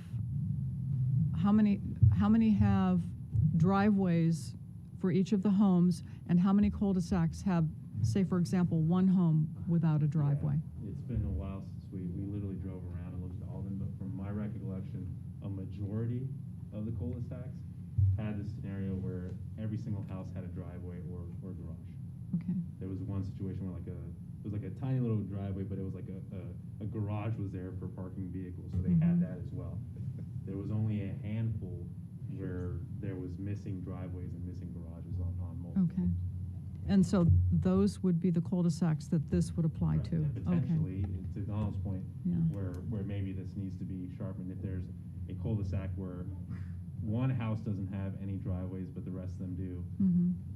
you know, Mhm. what do we do in that scenario? So if you Mhm. want to provide percentage, or just leave it to our discretion and kind of see what the situation is. I think so, and I just don't think that you understand that this literally, when you walk around and you talk to people, and I look on social media, this issue, parking, is the number one. And for some people, it's more important than taxes and water and sewer rates, because this is the quality of life issue. Okay, but is it parking or is it perpendicular Well, parking I'm that saying you're talking parking, about? I'm saying Non-parallel parking parking. general, but in the cul-de-sacs in a hyper sense, because they don't have enough spaces. And that's what we're trying to fix here. Right, I know, but I'm saying is if we don't have clear standards, then some people are gonna say, well, then why did this one get it and we didn't? So what are the clear standards that you want? Well, I mean, I think you're gonna have to do it percentages or the number of homes. I mean, I think you're gonna have to get more specific, because then there would be people saying that we were unfair. And that's a very broad term. It's unfair. I mean, 6-year-olds use it, but adults use it too, and they have every right to use it because they feel like they didn't get something that somebody else got. So even if there's a cul-de-sac with one home that does not have a driveway, they could conceivably be eligible. And that would be fair. That would be fair. So then that means nearly all No, That's not the case. that's not all the on cul-de-sacs. the original side of Manassas Park, I would say almost all cul-de-sacs have at least one house that doesn't have a I don't driveway. believe that's the case from when we were driving around. The majority, what we saw, the cul-de-sacs had driveways and garages. So, Now, again, we can, let's go back and evaluate that, and we can come back and maybe we'll give you some stats. on that. Of the yeah, one- I was just gonna say, yeah. let's know for sure what we're talking about. I would say the average in the 5 that are the worst in terms of parking, I would say the average is 2 houses out of 7 have driveways. Holden has 3. Jenkins, I believe, is 1 or 2. Yost is 2, but I don't know if that counts the person who put a driveway in their backyard, because that was after. That one was approved after the original, because they came in for the additional. You know, Morton is all. They all, I believe, that Morton had all. But I'm trying to understand, so, because one side you're saying that Meeker parking is, a concern, I so we believe, wanna Right, and have parking, but then you're saying you want to restrict our right. flexibility to So provide which parking. one Well, is it, and what I'm what's your s- solution? what I'm saying is then we just want to say all and not have this debate? No. I mean, because under this language that's so broad, everybody should qualify. No, I don't think it is that. Again, I'll come back with stats, but it's not every driveway, or I'm sorry, every cul-de-sac on the other side of the street, but even, let's say if it was, I guess doesn't that help the point that you were making earlier about the concern about parking? Right. So then what's the problem? I'm trying to figure out like what the. Well, my thing is, we're gonna have this thing about have this whole process to figure out which of them should get it and which of them shouldn't. You know, why go through all of that if they would all qualify anyway? But they're not all gonna qualify. And that's what city manager just said. We need to confirm the results. We need to see just how many cul-de-sacs have no driveways, how many have one driveway, you know. I mean, the average in the 5 that we've focused on is 2. Okay. So, I mean, that gives you an idea. Is 2 have driveways and 5 don't. Sometimes specificity can be a bad thing. Okay, I'm bringing that point up though because the public is going to approach us and say, well, what was the criterion that you used for this one, and what was the criterion that you used for this one? So when it says due to lack of driveway and garage parking options, that could conceivably mean that one house lacks that advantage, right? So I don't think that's going to apply to every single cul-de-sac on the west side. No, and I'm not saying that, but I mean, for instance, I have 4 cars, and I pay taxes on 4 cars, and my driveway only fits 2. Well, that's due to lack of driveway and garage parking options. I have too many cars that don't fit in my driveway. That's different. But it's not. They could say is we all have more than 2 vehicles, but they don't fit enough for the vehicles that I pay taxes on. Okay, let's hear from city attorney. Let's hear from Dean. I think we really need to kind of break this up a little bit. So I think we would, instead of changing it, I think we'd keep the original part, we change chief of police to city manager, and then say specifically for those cul-de-sacs where 75% or more of the houses do not have driveways or garage options for parking, the city manager may, after consulting or upon conferring with the chief of police, fire chief, community development director, provide for the angled parking. So, or non-parallel parking. I think you have streets where you don't have driveways and garages. You certainly don't want to have them clamoring for, you know, non-parallel parking on Manassas Drive, say.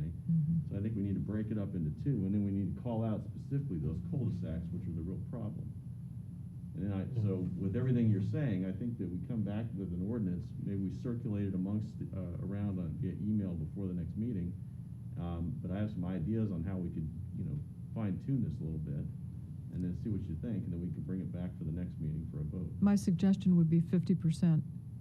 75% seems like a very high bar. But it still needs to be where feasible, because obviously if you have every other house, you're not gonna be doing angled parking. But that's why the purpose of conferring with the 3 directors. Chief of Police is never, Calvin is never gonna say, oh yeah, allow people on Manassas Drive to angle. That's not safe there. That reaches a threshold where it's no longer safe to do that. There's a lot of judgment that goes into this. There is. We're never gonna allow, like, on a street like that, okay, go ahead and do angled parking, where the space isn't there to do that. But that's why, that's the purpose of the conferring with those three directors, is they're gonna say that the risk now doesn't outweigh kind of the benefits. Right. And that's why the verbiage is in there when in his discretion. And that's why you need it there. Yeah. You do. Yeah, you do. And I hear your fairness thing, and at a surface level, yeah, it looks unfair and discretionary, but it's actually some judgment that's needed. Well, and let's find out what every cul-de-sac on the west side has regarding parking. Let's find out how many cul-de-sacs have one home with no garage or no driveway.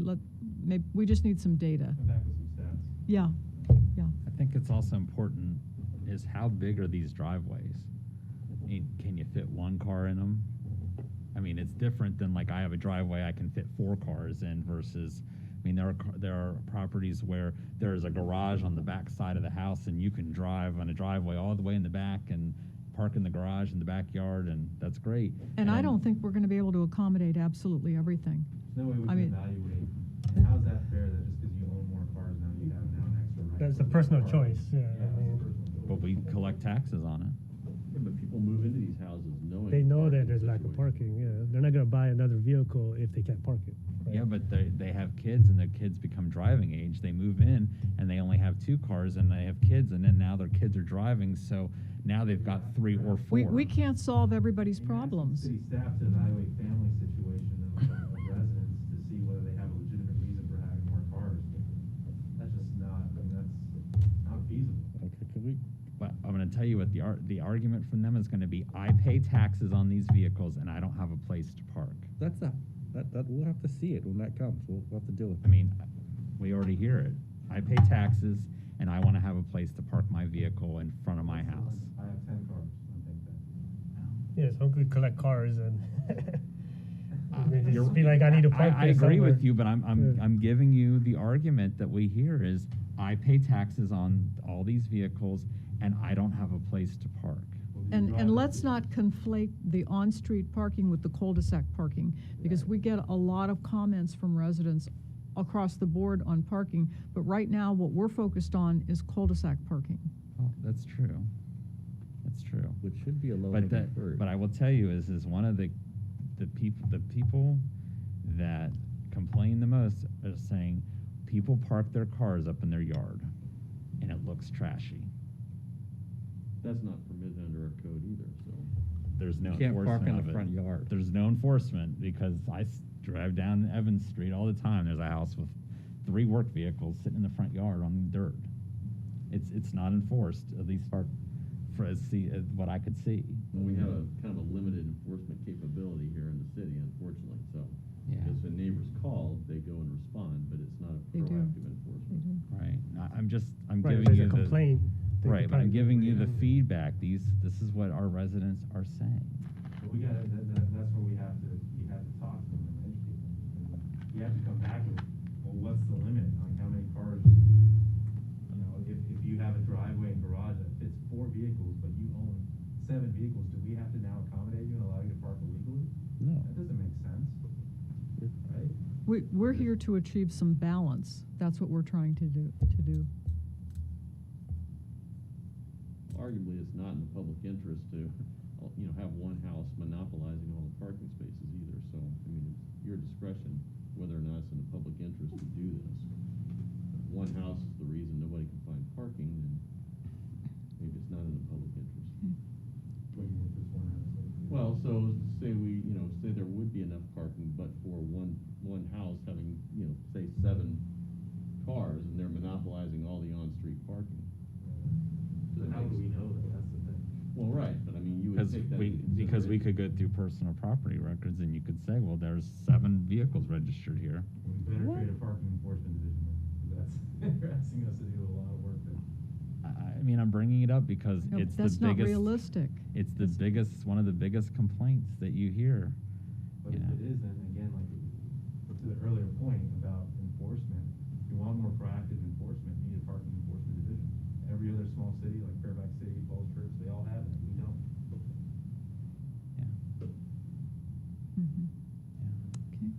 Can we get a sense of the wording, at least this evening? Okay. Yeah, yeah. Dean's point is good. Yeah, I can come back, but let's come back with staff before we set a percentage, so we can just put blank percent. But essentially, I think I agree with Dean's language, the way he articulated it. So we can come back with that, just leave a blank percent, and let's go over the stats, and then we can figure out what percentage makes sense. Okay, so, and I was referring to the other verbiage. I think we're all agreed on the phrase non-parallel, okay? So, how do we feel about may versus shall? Where at? I mean, like the city manager may, when in his discretion. So, As opposed to the city manager shall. And shall is going to instruct him that he has to do it even if it's against his better judgment. It takes away the flexibility of the word may. Well, maybe we do it this way, is that maybe that the city manager shall study the necessity for non-parallel parking in consultation with not that he has to do it, but that he has to there has to be a report given. That's a little bit different, but it would then give us the discretion, but it would require you're coming down on the side of flexibility. Well, yeah, but requiring staff to do the reporting, and then we can make the decision. So you want to report a recommendation from the city manager, so you want the governing body to make the decision based off the recommendation. Well, we can, if you don't feel comfortable with the shall language for you to require you to approve it, the shall language could be that you're going to create a report and saying, these are the things I see, this is the current conditions. I thought that was advertising. So you want to make sure that he does something. He wants to, right, whether it is just getting together with the other the three directors, deciding whether there is something that can be done or not. Right. You just don't want it to come in and it gets put aside and nothing happens. Right. Okay, I think we can. And I honestly don't think that's going to happen. I don't think we want to go to this level of granularity when it comes to deciding, which cul-de-sac. I think staff can make that decision. Yeah, but I don't think we need to go there. Right, but we've had other city managers. I trust Laszlo, but we've had people in the past that may or may not have followed up appropriately and correctly. And then at that point, on down the future, if Laszlo gets tired of us and he goes somewhere, and we have someone else who does not handle it appropriately, then the governing body revisits it at that time. Okay. I would worry, like, maybe residents would be making let's say a complaint or a request to the city manager, and they're not following up, and we don't know about it. And then, a year later, then a resident comes up to us and says, well, I wrote to the city manager and nothing was ever done. I have not known residents to be reticent about contacting us. That's a lot of hypotheticals, man. You're just on a hypothetical roll. Yeah, I think May is. Just keep it May. I'll go with May. Okay. The low-hanging You go with fruit. May? May. Okay. Councilmember Machado, May or shall? May. Okay. Councilmember Sendejas? May. Councilmember Mensing, do you still favor shall, or have you changed your mind, or how do you feel? Laszlo, can I ask why you said that it would be stronger with the word shall in it? Dean, if you could explain maybe it's just binding. So shall means he has to do something. So you got to be careful where you use the word shall. Can you take your, yeah. You got to be careful where you use the word shall. So if you're saying the way if you put shall in place of may here, you're saying he shall, allow for angled parking. Where I think what you guys want to do is he shall look into the situation to determine whether or not angled parking is feasible when it's in the interest, the public interest. I think that the language that's in the code right now just needs to be reworked to do what you guys want it to do. Well, and that's a very good point. How about city manager shall, do a report or whatever, and then may, when in his discretion, then follow along with the rest of that sentence. Yeah, or shall confer with. Shall confer with. To evaluate And May then at his discretion. May. Yeah. Okay. So if you're keeping this language here, yeah, I mean, I was thinking about just kind of rewording it entirely, but if you wanted to, you could say, notwithstanding any of the other provisions of this chapter, when the public interest, when in the public interest, the city manager shall confer with the chief of police, fire chief, community development director to determine whether angled parking on any street or portion thereof would be advisable or something to that effect. And then, I guess at that point, you're gonna do it if he determines it's feasible or advisable. Well, I mean, but it still has to be discretionary. Right, so I don't know if we're gonna come up with a language right now. I'd prefer just to kind of go back and forth and try to come up with something, given everything you said. Okay. And then circulate it. Did that answer your question, Councilmember Mensing? Yes, yeah, and I like what Dean just said. I think that language would work for me. Okay. I think, have we given you a direction? Incorporate both shall and may somehow into that sentence. Yeah. Because we want Lazo to keep the fact that he can do it at his discretion. He looks at it, he has to look at it along with safety personnel, but the final decision is discretionary. Right. Okay. Okay. And I do think we need to break it into two as well. We got just general streets and then cul-de-sacs specifically. Okay. And then you wanted a percentage of the cul-de-sacs still or not? No. Or a percentage of the homes? Just give him complete discretion? Yeah, because sometimes, and I did mention this, but the fire department had a concern about their vehicles being able to get in and out. Yeah. And then I thought about, what about the snow removal vehicles? I mean, so he's got to talk to a number of directors and make a decision. And it sounds like it's going to have to be a little bit of a trade-off with the residents and safety and all, so. I mean, according to the last presentation, I don't think any of the directors were in favor for it. Mm-hmm. Yeah. Remember that. From their Yeah. professional opinion. Professional opinion, it's they, perfect. right. And what I try to do is balance the interest of the public in terms of. That's what I'm saying. You would need to look at your director's input and the residents and make a decision off of that. But if it's gonna sacrifice someone's safety, I mean, that might just fall back on the city then. And that's why we kept it to those five, because they really didn't have options. And that was the challenging part with those five. We completely understood when we looked at their situation, why they were doing that. They just really didn't have any parking options. Yeah, they are truly pushed to the wall. Right. Yeah, they are. Is there a way to mandate, I want to say this, let's say we have a property that does not, it doesn't even have to be a cul-de-sac, it could be on a regular street too, that does not currently have a driveway. And let's say they want to do extensive renovation or demolition and rebuild. Is there a way through our current code to require an addition of a driveway? Let's say that they want to take one of the old 900 square foot houses and they want to make a 3,000 square foot house on there. Is there a way to require, through our current zoning or through our code, that they have to add a driveway of a certain size? It would be in our subdivision ordinance. I'm looking real quick. Can you ask if Calvin's on the line? Because I think he may have raised this issue before, that we need to maybe ramp that up and make sure that is in our code. Dean, can you ask him to see if Calvin's on? Well, current code actually prohibits the zoning administrator from requiring any additional on-site parking for residential additions and improvements.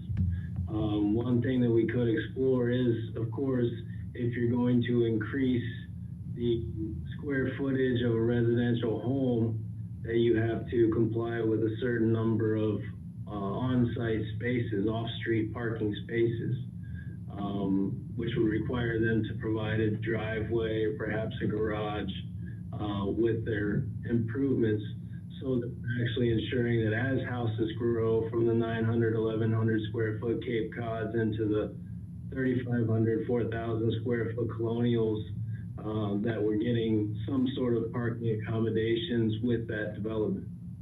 Calvin, if they have to do a revision to the site plan, though, they would have to conform with the current laws on site plans, though, right?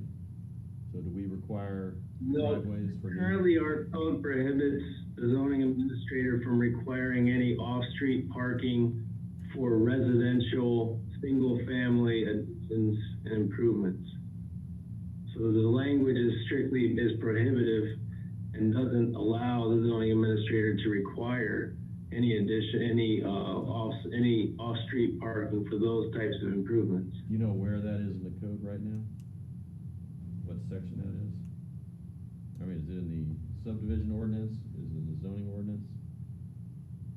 I believe it's in the zoning ordinance. Okay. Well, I think that we can look into maybe amending the zoning ordinance or the subdivision ordinance to allow that. It sounds like they put a prohibition. That means that likely a previous governing body wanted to prioritize kind of private, ownership rights versus kind of the need for parking. Well, They maybe. specifically said prohibit the zoning administrator. That means they made a clear judgment there. But to me, I agree with the parking. I agree with residents. Parking is a big issue. So if people are expanding their homes, it's their obligation to provide that parking so they're not burdening everyone else on the street. Right. So I would agree with amending the code on that. We have to check and see what the state code says. Okay. I don't know off the top of my head whether or not that prohibition is in there. I don't think so, but I think we required in the previous jurisdiction I worked. Okay. I thought we required additional driveway. Makes sense. Yeah. Okay. I'm just saying as the original side expands and renovates and renews, that we want to make sure that going forward that that we're kind of also have modern realistic expectations with parking with the homes. Yeah. That helps everybody. Yeah. So, have we come full circle here? Do you have enough guidance I do, from? yeah, we have Okay. enough guidance, and I just need to go get the stats for you also. We'll come back with Okay. the amended language and then with the updated statistics so we can go on a percentage if that's the way we want to do it. Okay, I think we can put this to bed now, okay, for a Thank you. while, for a month anyway, Thanks for and move on to manager's report. thanks for bringing this back. I appreciate it. For the staff too, thank you for bringing it back. Cul-de-sac of lawyers. Give me a moment here to get situated, get the presentation up. Share my screen.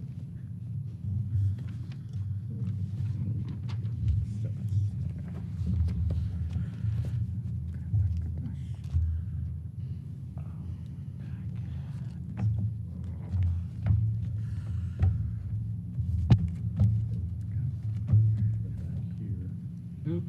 Okay. On our screen, we can't see them at all. You can, but we can't. Make this the presentation, yep. And then I need to share my screen.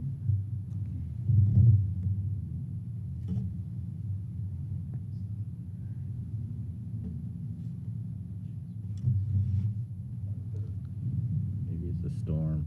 This one, yeah. Okay. So everybody at home, can you see this, the presentation? Yeah. Okay. Yes. In unison. And tonight I'll go over a couple items again. First, the new city hall layout. Need to get your feedback on the second floor specifically as we move into design. And then I'll go over the COVID-19 data and kind of what the updated reopening plan is. So for the city hall, the new city hall, we've been looking at, they've been asking questions, kind of getting additional details. They came back with at least a second floor layout option because there's multiple options for that one, for how to situate it. So that's what I want to go over tonight, those two options, because one of them is slightly different from what was presented in part of the actual comprehensive agreement, but I think the option works a little bit better from a staff perspective. We had the fire marshal, everyone, Calvin, everyone kind of look at them and evaluate the library to see kind of which made more sense. So I'll start with what we call the centralized option.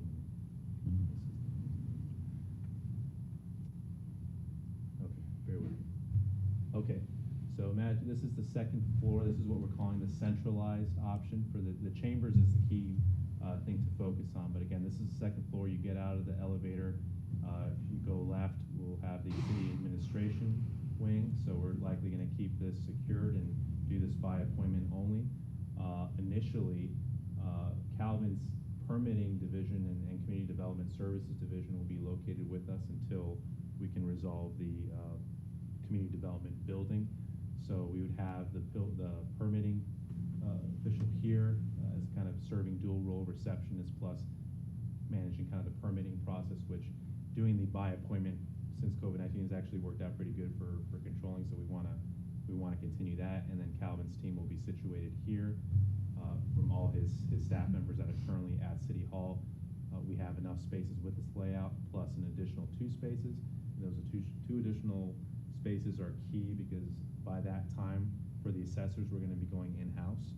That time, remember, the assessors have announced that they're going to be retiring within the next couple of years, which means we're going to look to hire, so we're going to need space for them. When you look at the rest of the city admin wing, Dean and I would be located over here.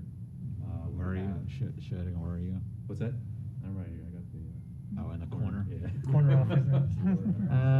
You're right next to me, right there, Dean. You can't get away. No, no window for you, Dean. So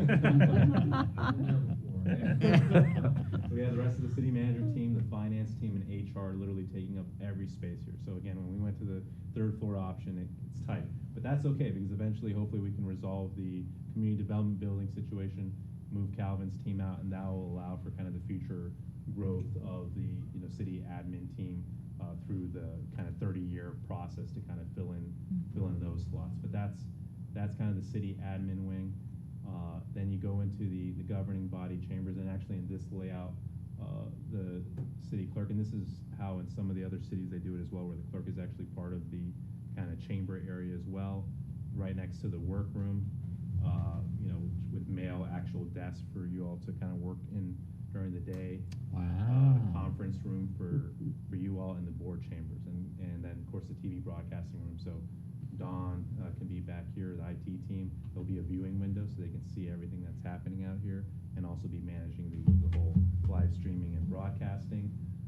And then the library would wrap around in this option. So I'll go over kind of in the 3rd slide kind of the pros and cons, but what you can see here, kind of the value of this option. So from a library perspective, you're going to be able to kind of lay out kind of seats, reading tables, study areas, all along kind of the looking outside the window, right? So it's kind of a better environment for readers, for those who are studying, etc.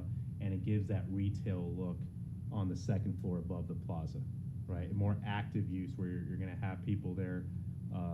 Think of other downtown libraries where you kind of have that overlooking the 2nd story option.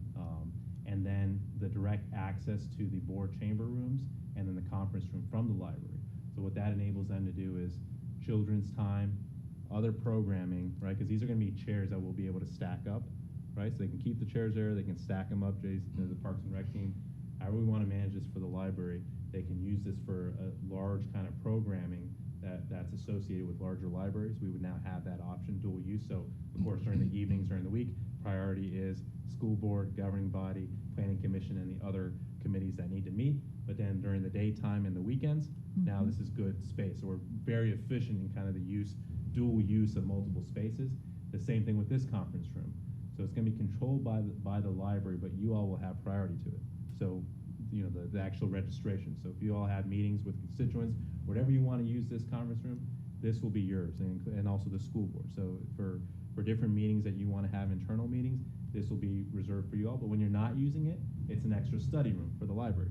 So in the library, someone comes in and needs an extra, all the study rooms are taken. Now they can use this room, the homeschoolers and others. So it provides that additional kind of library experience. From a safety standpoint, Will they have to check with Lena then to make sure that it's not booked by there'll someone? be one system, so we'll have to set it up so it'll probably be you'll coordinate, so you'll ask Lena will probably coordinate with the library team, or we'll have it on one system like we do right now with the different conference rooms. Okay. And Lena will have priority to reserve that room.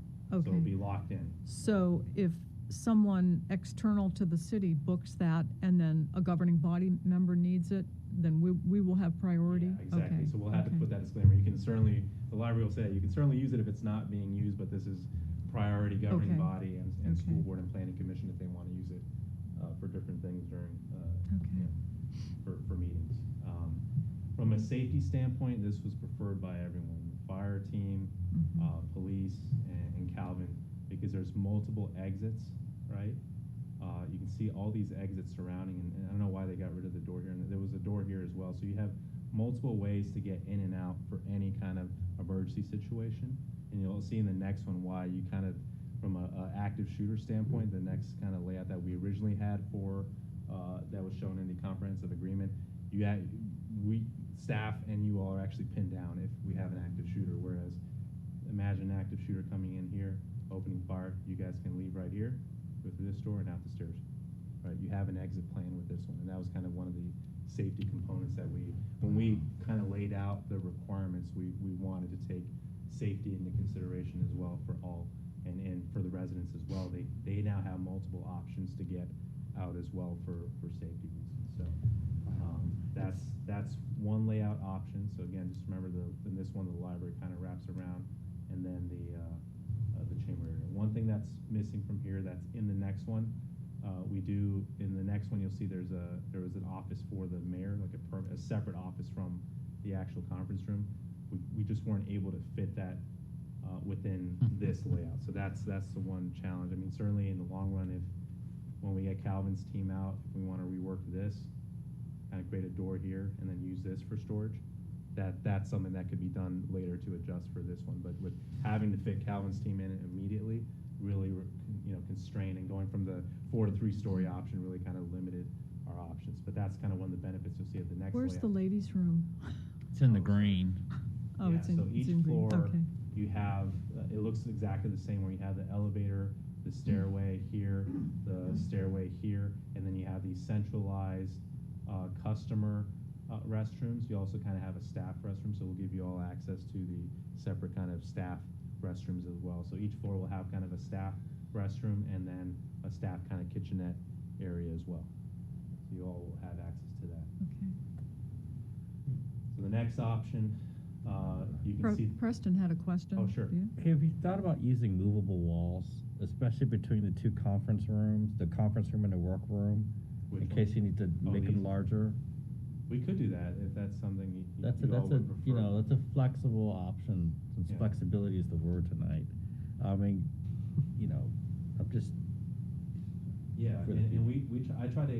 I keep looking at this and I try to get rid of walls as much as possible because I'm trying to Right. save costs and give us more Open square space. footage. Right. Because the And more walls we movable have, the walls less- may yeah. be your solution.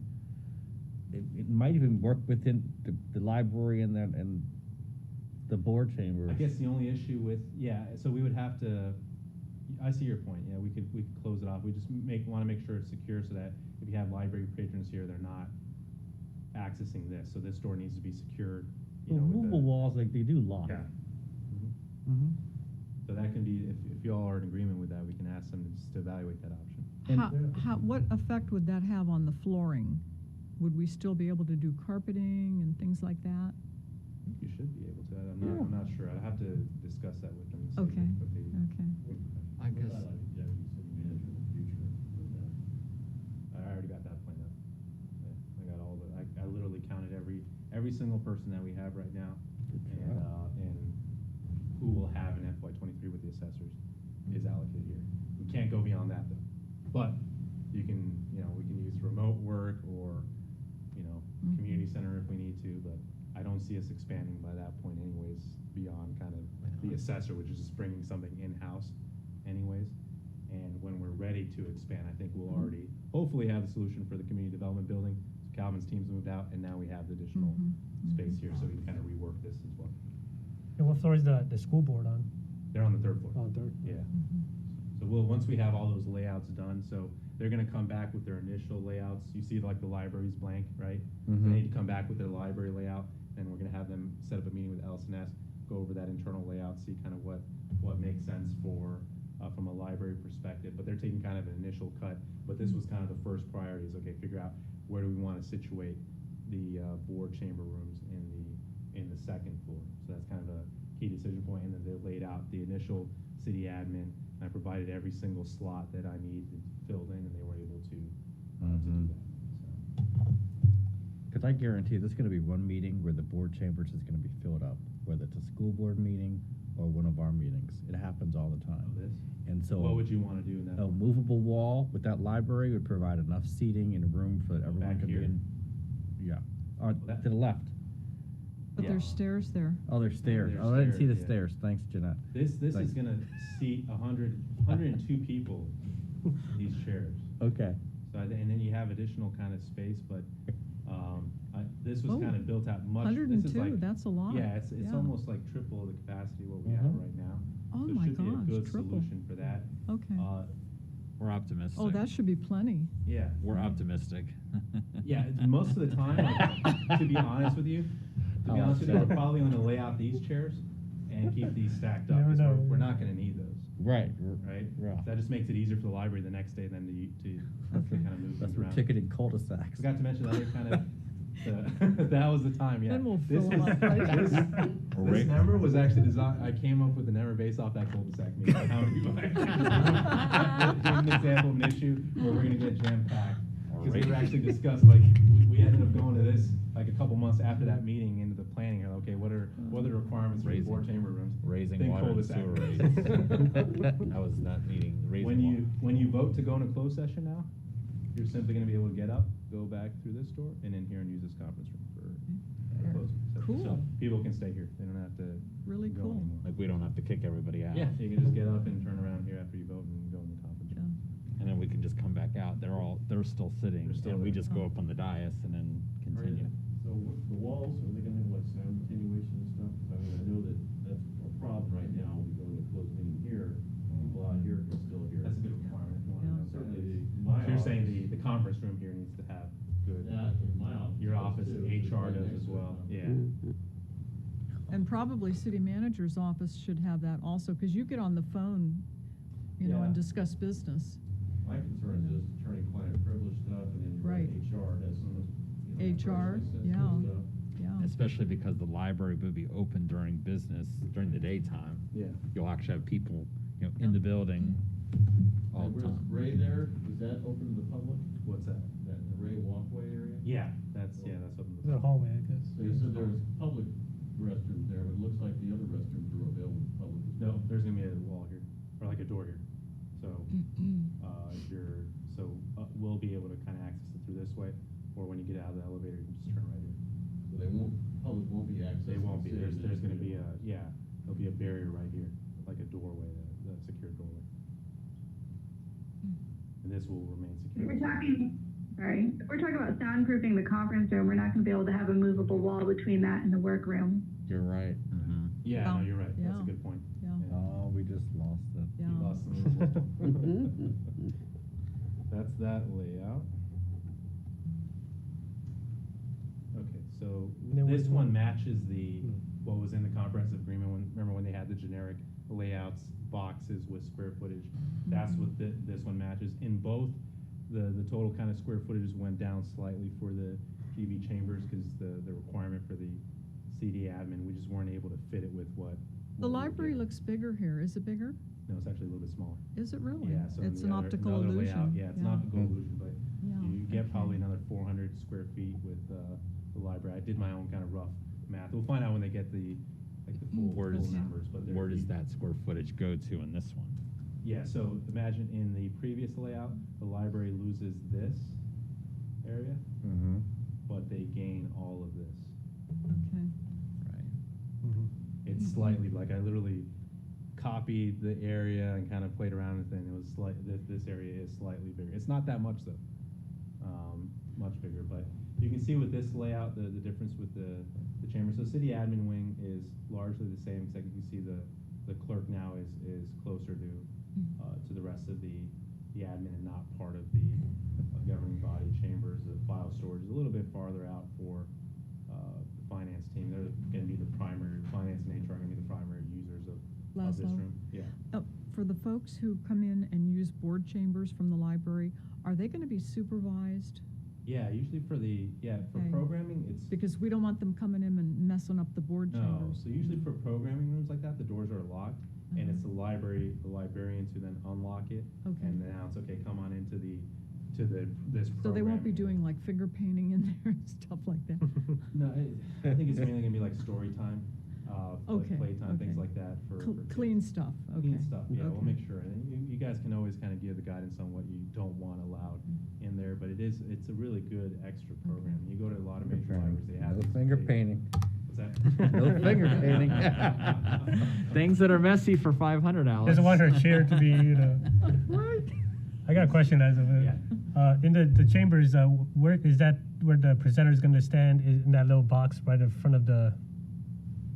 Correct, they'll stand here. So where is I guess is there going to be a presentation screen or? Yeah, so in what I sent to them, it has, I put like stars everywhere where we need a screen. Okay. So we're probably gonna have a screen back here, screen here, probably a screen here as well, right, for these people sitting back here. So because we're going to be facing Yeah, so north, you'll I be able guess. to see here or. Okay, so we can see that I guess on the left side. Yeah, so you'll be able to see this or this.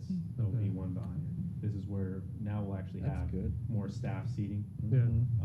For the entire team, because this was also kind of the schools do it this way, so we took the kind of their lead for how much staff space they needed, but now that's good for us, because now we have multiple seats for all staff members who are here as well. I really, and I don't know if there's any thought that's been in this, but I really don't want a chamber that looks like Manassas's, which I know sounds random, but well, no, because I like ours set up better, because they set up way up high.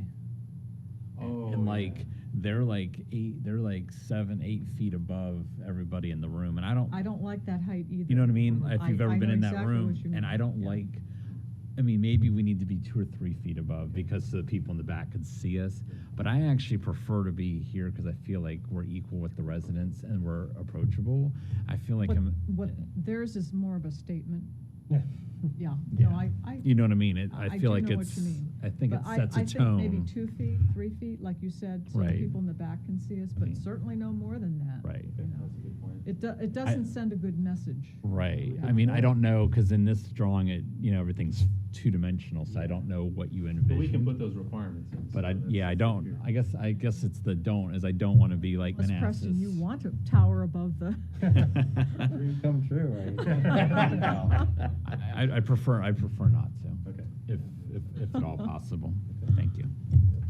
Okay, so again, not a lot of changes, like this stays exactly the same. The only difference, again, the file storage room is a little bit farther away from the primary users of that storage room, so that's a little bit inefficient with this layout. You get a lot of kind of dead space with this, but the way it's oriented, we were able to get the mayor's office in this one, so that's kind of the biggest pro with this one. But again, when you look at this, the public coming in here, you guys are really pinned down back here. Mm-hmm. And that was a big concern when they were laying this out, that they kind of brought up, and we had our Yeah. police department, our fire You're right. department look at it, and they. You're right, because concur. even if we were to go into the conference room, there's no back door to the conference room. Yeah, so you'd be able to walk this There's a way door and right go there. out this way here too. Yeah. Oh, okay. Yeah, it's okay. just Yeah. from this is kind of the, Okay. blocked in area. Yeah. These people kind of have an option back here, Oh. right?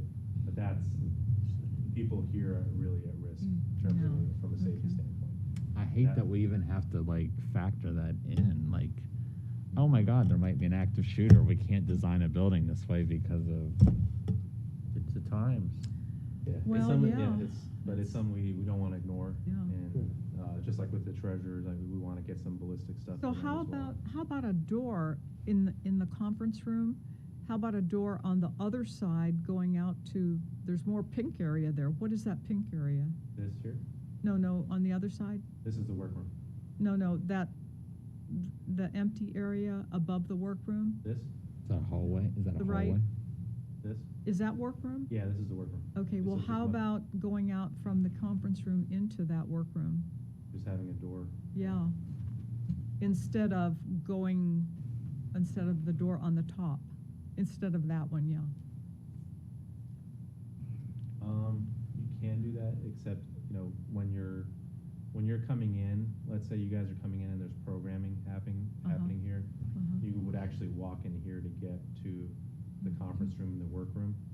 So if you can only get to the conference room Oh. from the workroom, then I that, see. if people are working in there, just I not. see, So I you want to see. have this door. You can certainly add an extra door here. Yeah. But that just kind of causes you to lose a little bit of kind of that workspace. Okay. So we kind of kept the access segregated so that if yeah. this is being used for something else, you can still use this without impacting what's happening here. But you can see this conference room when talking to the library officials, it really doesn't become usable anymore for the library from a programming standpoint because it's not connected to the library as well from a kind of a study area. So That was kind of it'll one of the- stay nice and clean. What's that? Yeah, but again, it's just when you talk about efficiencies and dual uses, Yeah, it's no longer okay. a dual use purpose. So that was kind of one of the other downsides to this layout. But this was the kind of layout that we initially had as part of the comprehensive agreement. When we start throwing things in there, issues kind of are raised. So we had all staff. Might be quieter though. What's that? Because it's going to be the furthest away from the library. Because the other one is surrounded by the library. What library do you have?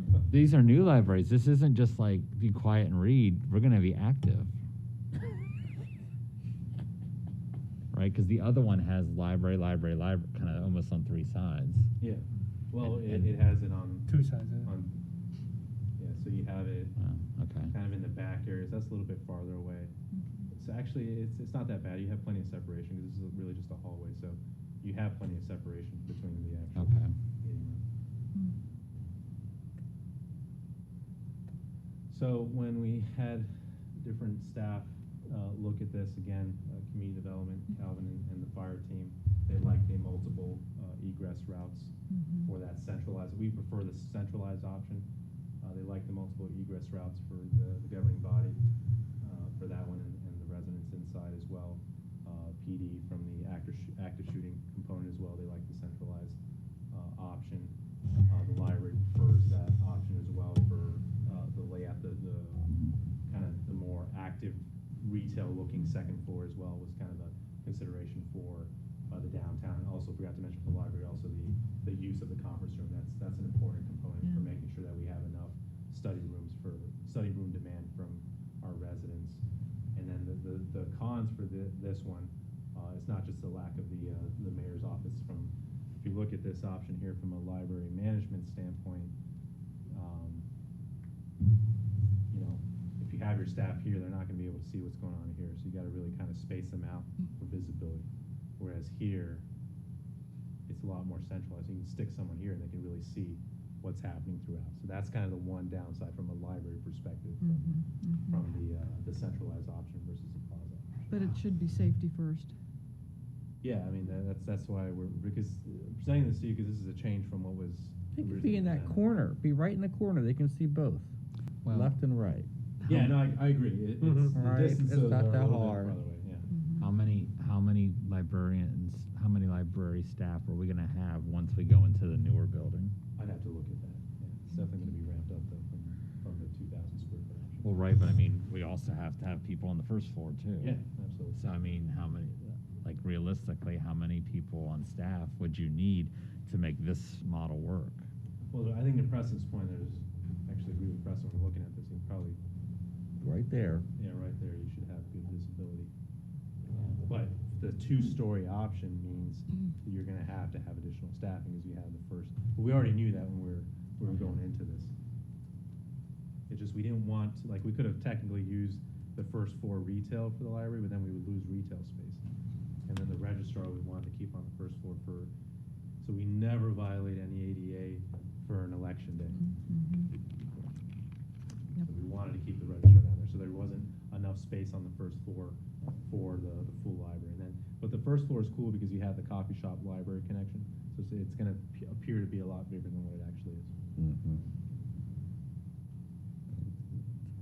So I guess feedback from you all on which options you prefer. I like the first one. Centralized, yeah. Same, first one. Yeah, First one as well. that's a really good layout. Yeah. Yeah.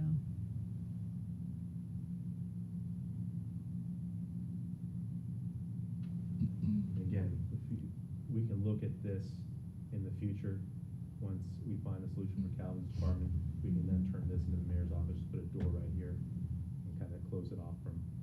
Jeanette, you'll have an office. No, no, the mayor will have an office. I'm just thinking of the future, you know. I know.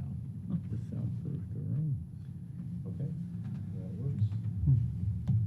And then we're gonna have, eventually we're gonna have the internal layouts for the library. We'll have it for all the others, so we'll share that with y'all once we get to a resolution for how those are gonna break down for each department. But we still have to do kind of the more internal meetings. I gotta go to the schools once I see the internal layout for them and go over what the issues are for their layout. All right, so COVID-19, just evaluating the data like we have in the last few months, and what does it mean for reopening? I mean, a lot of it's good news. I know the rest of the country is looking not so good, and the Hampton Roads area is not looking as good either, but you know, we wanted to take our time with reopening, and we wanted to see kind of what the data shows after being open, you know, the economy being open for a good 30, 45 days, what would happen. And the results are actually still pretty good.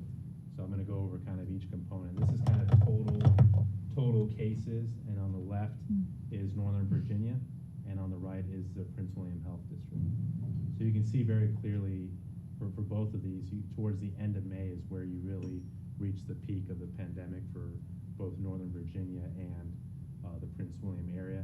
And since then, it's kind of dropped off pretty dramatically, but it's kind of flattened out. So that's, the better news would be that it continues to go all the way down, but we're already at a pretty low point, and you haven't seen a significant jump since being reopened. And it could be that it just takes a longer time, but this is still good news from a Northern Virginia and Prince William perspective. Both are showing kind of the same kind of trend of dropping dramatically and then kind of flattening out. Maybe the flattening out is because we did reopen, right? So it's kind of staying at kind of the steady state for cases. But so in each of these, I added kind of a line from kind of like the worst day, right, to kind of where we're at right now. And you can see a pretty sharp drop off from where we were at the peak of the pandemic. So percent positive is more important because that just kind of shows kind of the true number, because we weren't really capturing early on how many people actually had it because we just weren't doing enough tests. You can see the red bars are kind of the tests, total tests done, and the orangish beigeish color here, that's how many are actually positive. This blue line is kind of that percent positive. So you can see, I mean, we were way up there above 35% in both Northern Virginia and the Prince William Health District during kind of the peak. We're down now below 10%, and Northern Virginia is, you know, closer to 5%. Prince William's a little bit higher still. Our area is still a little bit higher than the rest of Northern Virginia, but we're still under 10%, which is good. That's kind of the threshold. That's the concern right now with Hampton Roads, because they're above kind of that 10% percent positive. But again, you can see the trend line for percent positive is going down still. It's not even, it's flattening. It's still going down, which is a great sign from, at least from a contagion standpoint. It almost looks like too at the Prince William numbers that we're actually running more tests, but they don't have more positives. So that's a good thing. I mean, they're actually testing more, but not finding more. So that Yeah. seems like definitely a positive. Absolutely. And you can see the curves here for kind of where we were at the peak of the pandemic and kind of where we're at right now. It is a sharp drop there. So that's good news. This one here is showing deaths in where Northern Virginia was again during the peak, and then Prince William County. The numbers, of course, each of these are a tragedy, but the numbers are very low. So you're talking about like 1 to 2, which is where we're hovering right now. So if you go up to 3 or 4, it may look like a giant spike, but it's just relative. Like if you showed this as a table of 100, right, it would look like a very tiny fluctuation, but it's kind of zoomed in. So the numbers are still relatively low, and that's great, and let's hope it gets to 0 as soon as possible. But you can see the trend line even for this one too, from kind of where we were with peak deaths versus kind of where we're at right now. It's a positive trend of lives. What's the orange line? The orange line, I believe that's just kind of their trend line of the average, Like whereas the the blue are like the actual, like the days. total. The yellow lines are kind of like the average. Is that like the 7-day running average Yeah. that they have? Yeah. Okay. And this data is all through July 18th. I pulled it today to get the most up to date. But you can see with these trend lines, they're looking good. So far everything's looking good. And with hospitalizations is a little bit less clear. Northern Virginia is looking, good. I mean, from where they were kind of during the peak, they've dropped off significantly, but you can start to see a little bit of a rise here over the last week. It's still not enough.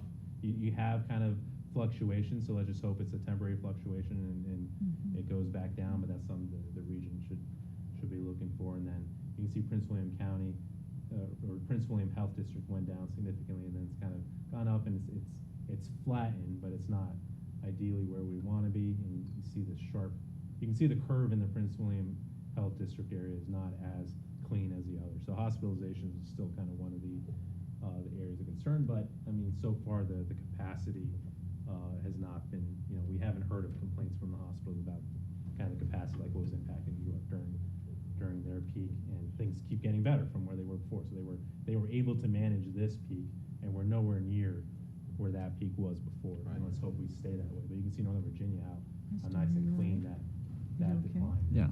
So I just thought of yeah. So overall, the data is looking much better, and my position the whole time is we need to be data driven in all of our decision making. And so kind of from the reopening plan, schools looks like throughout the region, and I believe our schools are probably heading in the same direction. They're going to probably do the first semester all virtual, right? So that means kids are going to be at home. First step, kind of the reopening plan. I don't think we're going to be able to keep or reopen social services. They're open right now by appointment, but they need the flexibility for telework because they have a significant majority of our employees there who actually have these child care impacts when the schools go virtual. So they're going to have a lot of child care issues. Doesn't mean that our police and fire and those don't, but we actually are using CARES Act funding right now to help them out with child care. So I'm trying to kind of consolidate that because it's expensive. Child care is very expensive. So we're trying to make that budget work. So if we keep social services by appointments, only that'll help us with kind of fulfilling the child care needs of our police officers and firefighters, the public works crew who also have the kind of same child care requirements, but who have to work here. Social services has been working remotely. It's been working great. Haven't received any customer complaints, and it's consistent with the rest of the region. Most social services divisions are still by appointment or remote, and so is Prince William and Manassas as well. So the plan is to keep that going until the schools reopen and allow for in-class teaching. Notified you all last week about the water park. No one else really in the region has reopened their water park, so we wanted to stay consistent with that. And so we've announced the closure for the rest of the summer. Community center we want to reopen that on August 1st. That is consistent with a lot of the other community centers have already opened. They already opened when we moved into phase 3. Again, I wanted to wait for the data to kind of bear out that when we did reopen, we weren't going to see a massive spike, and we haven't. The numbers are still good, so we're at that point now where we can reopen the community center safely, and so that's the approach that we want to take. Will there be any restrictions when they open? Yes, what we'll do is, like grocery store, we're going to put a lot of the, in gyms, right?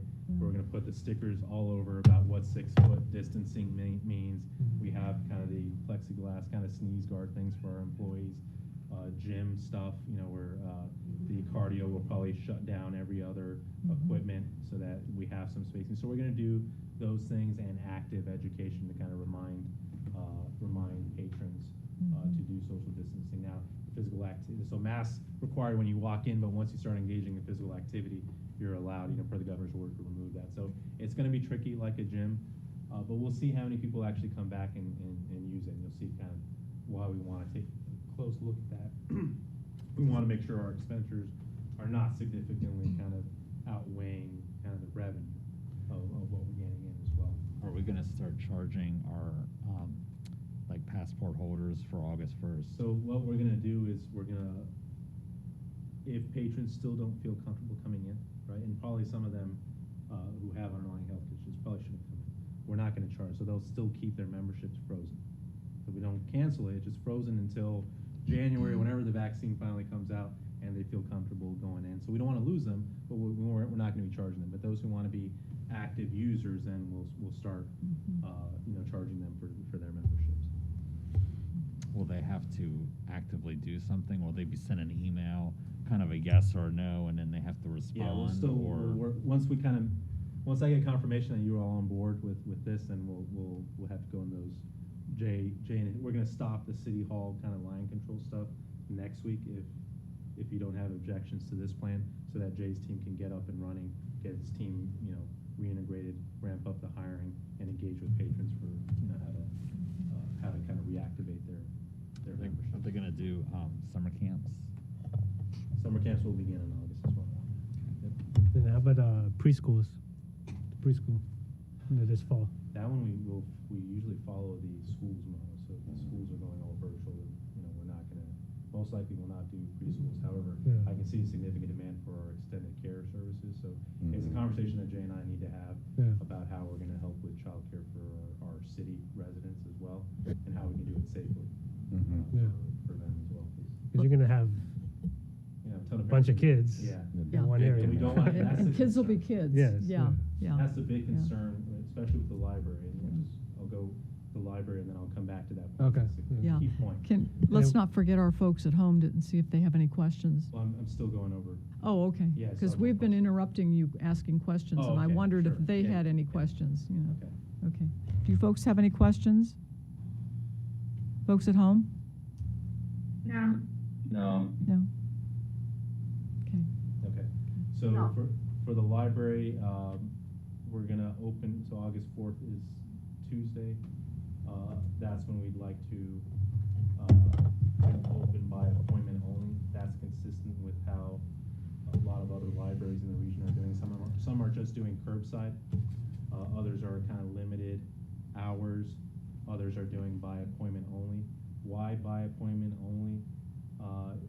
Dr. Ancher made a point early on when the pandemic, even before all the closures happened, that we need to be careful if we're closing down schools, yet kids are crowding into other areas, then that defeats the purpose. And one area that they can start crowding into is our library, and it's a very small building. So what we don't want to happen is we just have the library open and we have a bunch of school-age kids showing up at the library, crowding together and completely defeating the purpose of the virtual-only plan that the schools are pursuing. So Have that's why folks- we want to do by appointment only, so people will be able to, so we can control the number of people actively in the library at one time. Have folks been making application for their library cards online? We have. Okay. We received that, so. Yeah. So we'll have kind of a registration system so people can actively, schedule to go in that day. Do we know how many? I mean, At one time, we'll have to still plan that. no, I mean, how many have made application for I don't have it on cards? top of my head, but yeah, there was. I know, I applied last week. Yeah. You applied already? Yeah, Oh. I signed up for Early So- bird. Yeah. But this is gonna be a concern for the community center as well, but we don't have the answer, besides encouraging parents or our patrons to not have their kids, Yeah. flood into the community center, because then that's, again, defeating the purpose of the virtual only, plan for the schools. So, I think everybody has so much pent-up energy. yeah, it's gonna be a Yeah. challenge. Yeah. So, I have a question about the library by appointment only. Do Manassas Park residents know this? not yet, so again, I'm presenting this right now, and I'm hoping that there's no objections, and we need to start advertising all of this and getting the word out, and explaining to residents kind of what the next steps are. I haven't made anything public because I wanted to brief you all first before taking these actions. Thank you. Finance department will bring them back. So finance and social services and HR were the agencies that could do remote work. So we had the majority of them doing remote work this time. So we can bring back. They don't have a lot of same school age child care requirements that social services does. So we can bring them back up to 75% with the data where it's at. Fire and PD, I still want to keep their facilities by appointment only, because we want to continue to protect our first responders and not have too many people going into those facilities. So we want to keep that. Permitting office, it's worked out perfectly by appointment. I think it's a permanent feature that we want to make for that office, and that just helps control the number of people not lining up for them, because we need to help out the treasurer, the commissioner, the registrar, who have a lot more customers, so that we don't have too much crowding in City Hall, because we're about to lose kind of the Parks and Rec staff who've been doing the line control. We're gonna reopen the community center, so now we're gonna keep it's gonna be more like a grocery store now, where we'll have the distancing there, but we're not gonna, we'll probably keep still an officer there to help us out with the mask requirement, but that's about it. We're not gonna be as active with kind of the outdoor screening and all the line control measures. So we wanna keep the permitting office also by appointment to control the number of people inside City Hall. Have we reached out possibly to the CERT team? Yes, we have. We're gonna still try to get volunteers to help us out with that.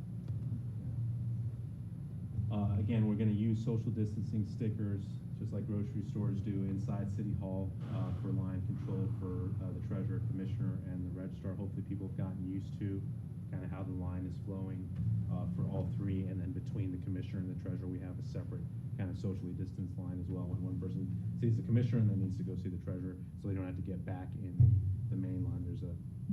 They can get in that other line as well. So we want to keep that going in place. The big issue, though, is going to be during personal property tax season and the early voting presidential election season. We're probably going to have a lot of people showing up in person at that time, and if the pandemic is still ongoing, we're going to have to evaluate how to do safe line control measures for that point, to keep our residents and our customers socially distanced. So when we get closer to that point, we need to either evaluate, okay, are people using our community center? If everyone's scared to go back, then we can now start using Parks and Rec staff for that purpose to help with line control.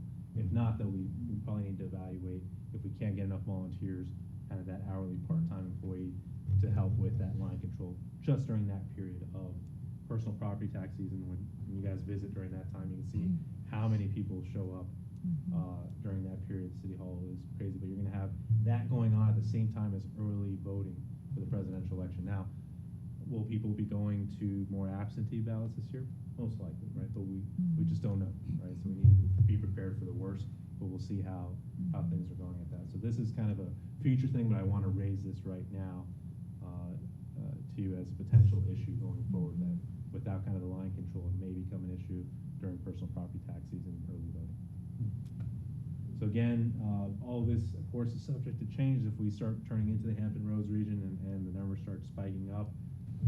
We may have to reclose certain things again, go back to kind of the line control measures that we're doing at City Hall, more active, and vice versa. I mean, if the numbers completely go away, and the pandemic is gone, then we can do even more. So it's all subject to change, and we want to continue to do the data-driven approach. We don't want to make assumptions that we are going to be Hampton Roads until the evidence is pointing that direction. We want to continue to be data-driven.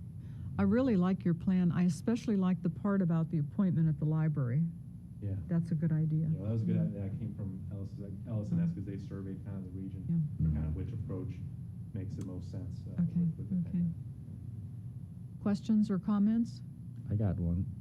And you can call it Preston's theory, but I think by the fall or winter, we're all going to be like the Hampton Roads area. I see an increase in COVID cases, because if you remember in the fall and winter, the cold air is dry, and everyone turns on their heat, and the air becomes even drier, and the particles of viruses can stay in the air longer in dry air versus moist air. We have humidity right now. Well, we also have heat right now. Right, we do. They don't but it's hot weather. Well, it's a matter of dry air versus moist air. And right now the air is moist because of our humidity that we have in this area in particular. So I think because of the dry air in the winter time in particular, because all of us use heat, which makes the air drier, which allows for the virus to stay in the air longer, that you're going to see an increase of cases. Can you provide a link for that?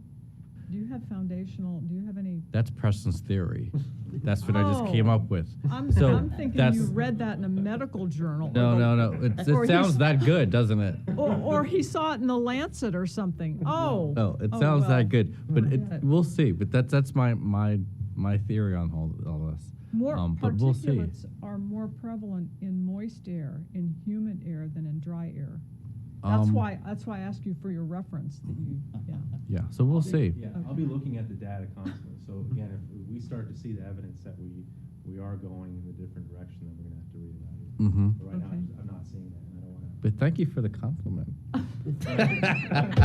We're certainly gonna have a challenge, especially when flu season comes back too. There's gonna No, be actually, I was giving a you lot the benefit of the doubt. Oh, I took it as a compliment. Okay, okay. And there's always, I mean, at the federal kind of health officials have always said there's likely gonna be a second, like it's gonna be like this before the vaccine Yeah, comes out. I mean, I have That's what I want. humidifiers at home that, for the winter time in particular, because they are so dry. I just boil a pot of water on the top Questions, of the comments? stove. That's what I do. Are you seeking consensus to Yeah, go does with this? any- Or Do you have any objections to? kind of Okay, well, let's explain go with our folks at home. Councilmember Machado, how are you leaning?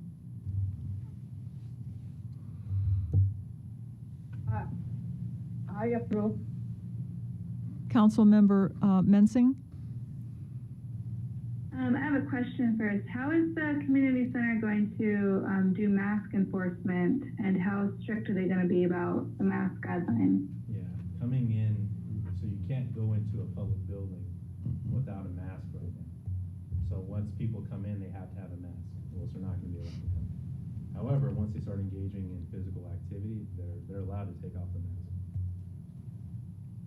And that's Yeah, per the I know, governor? I know technically, yes, you need to wear a mask indoors, but we all know that's not happening 100% of the time. So who's going to be in charge of telling people they need to leave if they don't have a mask? It'll be city staff, and then unfortunately, I mean, if people are having issues, and just like we've had at City Hall where we have a law enforcement presence. I hope it doesn't get to that point, but we'll make it clear to everybody that you're not allowed in the facility without a mask. People have actually been pretty good. Yeah. We haven't really had any issues here in our city, so I'm hoping it stays that way. Good. Do you have a follow-up? No, I just want to make sure that we're confident that, because some of them are young kids at the front desk, they might not feel comfortable telling someone to leave. I know what you mean. But if we're sure that they're going to do the mask enforcement, I can get behind this plan. Yeah, I mean, we're seeing a lot of issues there. We're certainly gonna have more of a police presence if that's the case. Councilmember Sendejas? Will there be temperature check at the community center or no? We do that, we're doing that right now at City Hall. We talked about, and I had to follow up with Jay on this, but there's a way to kind of check it as people walk in, but it's a little bit too complicated. It's a little bit too much to kind of regulate that. Just, I mean, it's not being done at grocery stores either. It's not being done in a lot of these facilities, so we actually don't recommend it. I don't know how effective that is anyway, you know, because you can be non-symptomatic and still have it. Yeah. Yeah. Okay. Councilmember Shoemaker? Yeah, I think it's going to be okay. You know, what is? I mean, I know that he's presenting on August 4th, but what is the school division doing? They're looking at the first quarter and then they're going to reassess. Is that correct? My impression, now I don't know if this is accurate, my impression was that they had considered a hybrid model, but had sort of gone back to the drawing board when things started to spike again. So we'll have to wait and see on the 4th. Yeah. But I think it's going to be all remote. Right. I mean, like, for instance, Prince William, I'm pretty sure they're doing all virtual, but they're going to look after the first 9 weeks. I think they're going to kind of take it by 9-week chunks to see where they're at. And well, those are the questions you can formulate for Bruce. well, no, but I'm thinking of our plan is where are they going to be? Because if they go back in November, then we may have to be vigilant in that time period, because there may be a spot where all of a sudden 3,400 and some kids come back to school on November, 8th, let's say. And how does that impact us? Because there could be an initial spike of cases if all of a sudden they're back, because there aren't many cases in kids because they're not in schools. But once you congregate them, there may be additional cases that we don't currently have. Even if they go back, they're not going to go back en masse. There's guidelines from the state that they have to follow if they decide to go back with a hybrid or however they decide to do it. There's guidelines. Yeah, And I there's mean- distancing, there's busing issues, there's all kinds of physical separation that they have to adhere to. Yeah, and I know kids, they don't follow direction well. Well, I mean, they don't. I mean, the reality is, even if you only have half of them back and there's 1,700 kids, I think if the data is going back, what we've seen is kind of the schools are, not our schools, but in general across the country, schools are kind of taking a more conservative approach.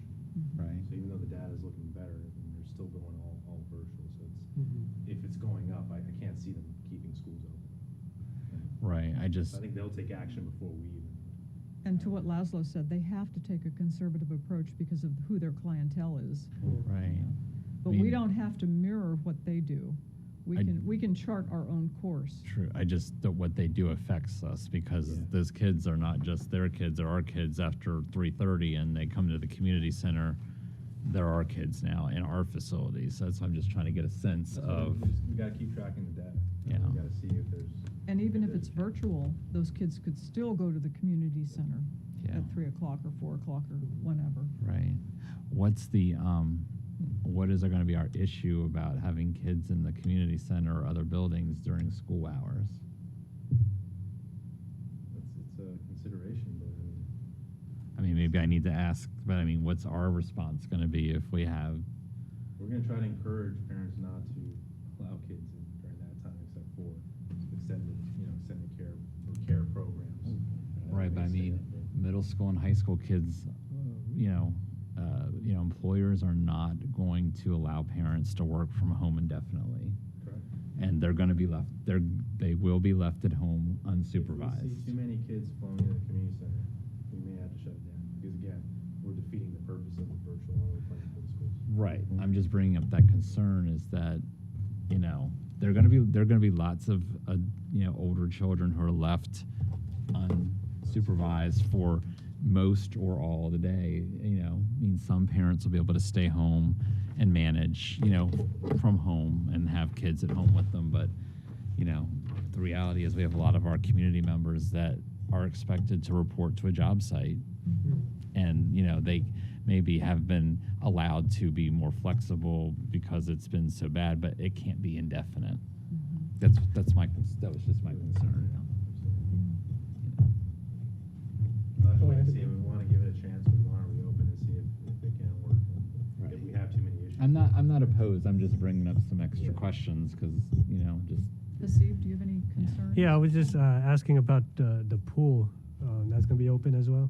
Yeah, indoor swimming pools are allowed. I think there's kind of restrictions with kind of Wayne.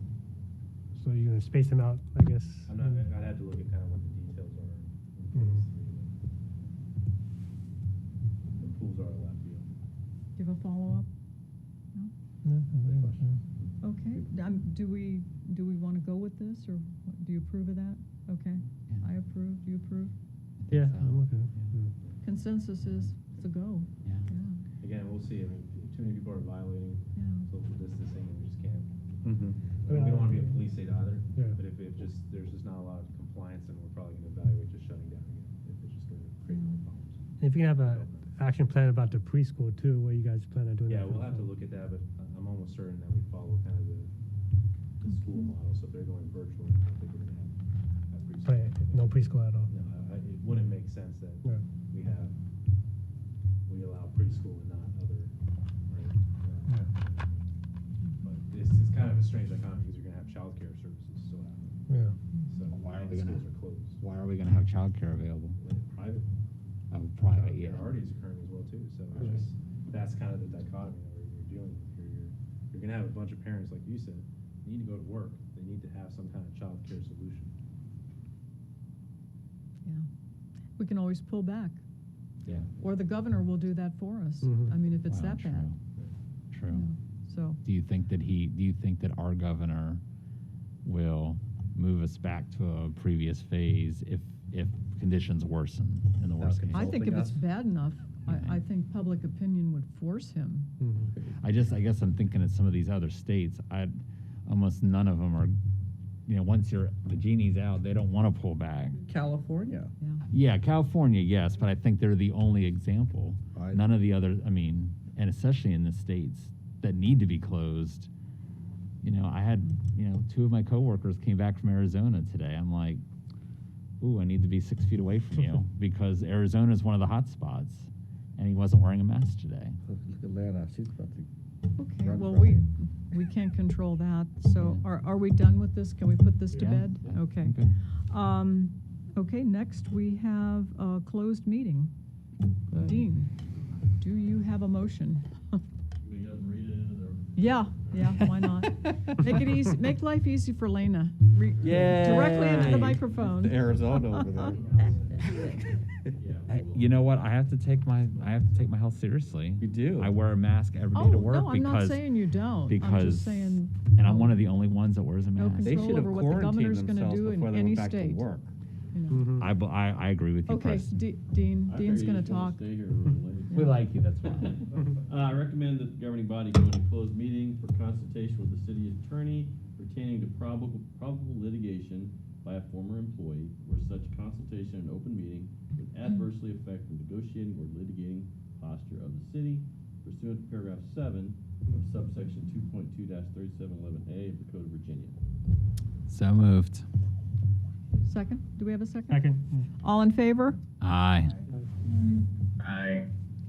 Opposed, abstained, motion carries. We're in closed session. We're Do- gonna actually go back here so we can call the folks at home Okay. individually to make sure we can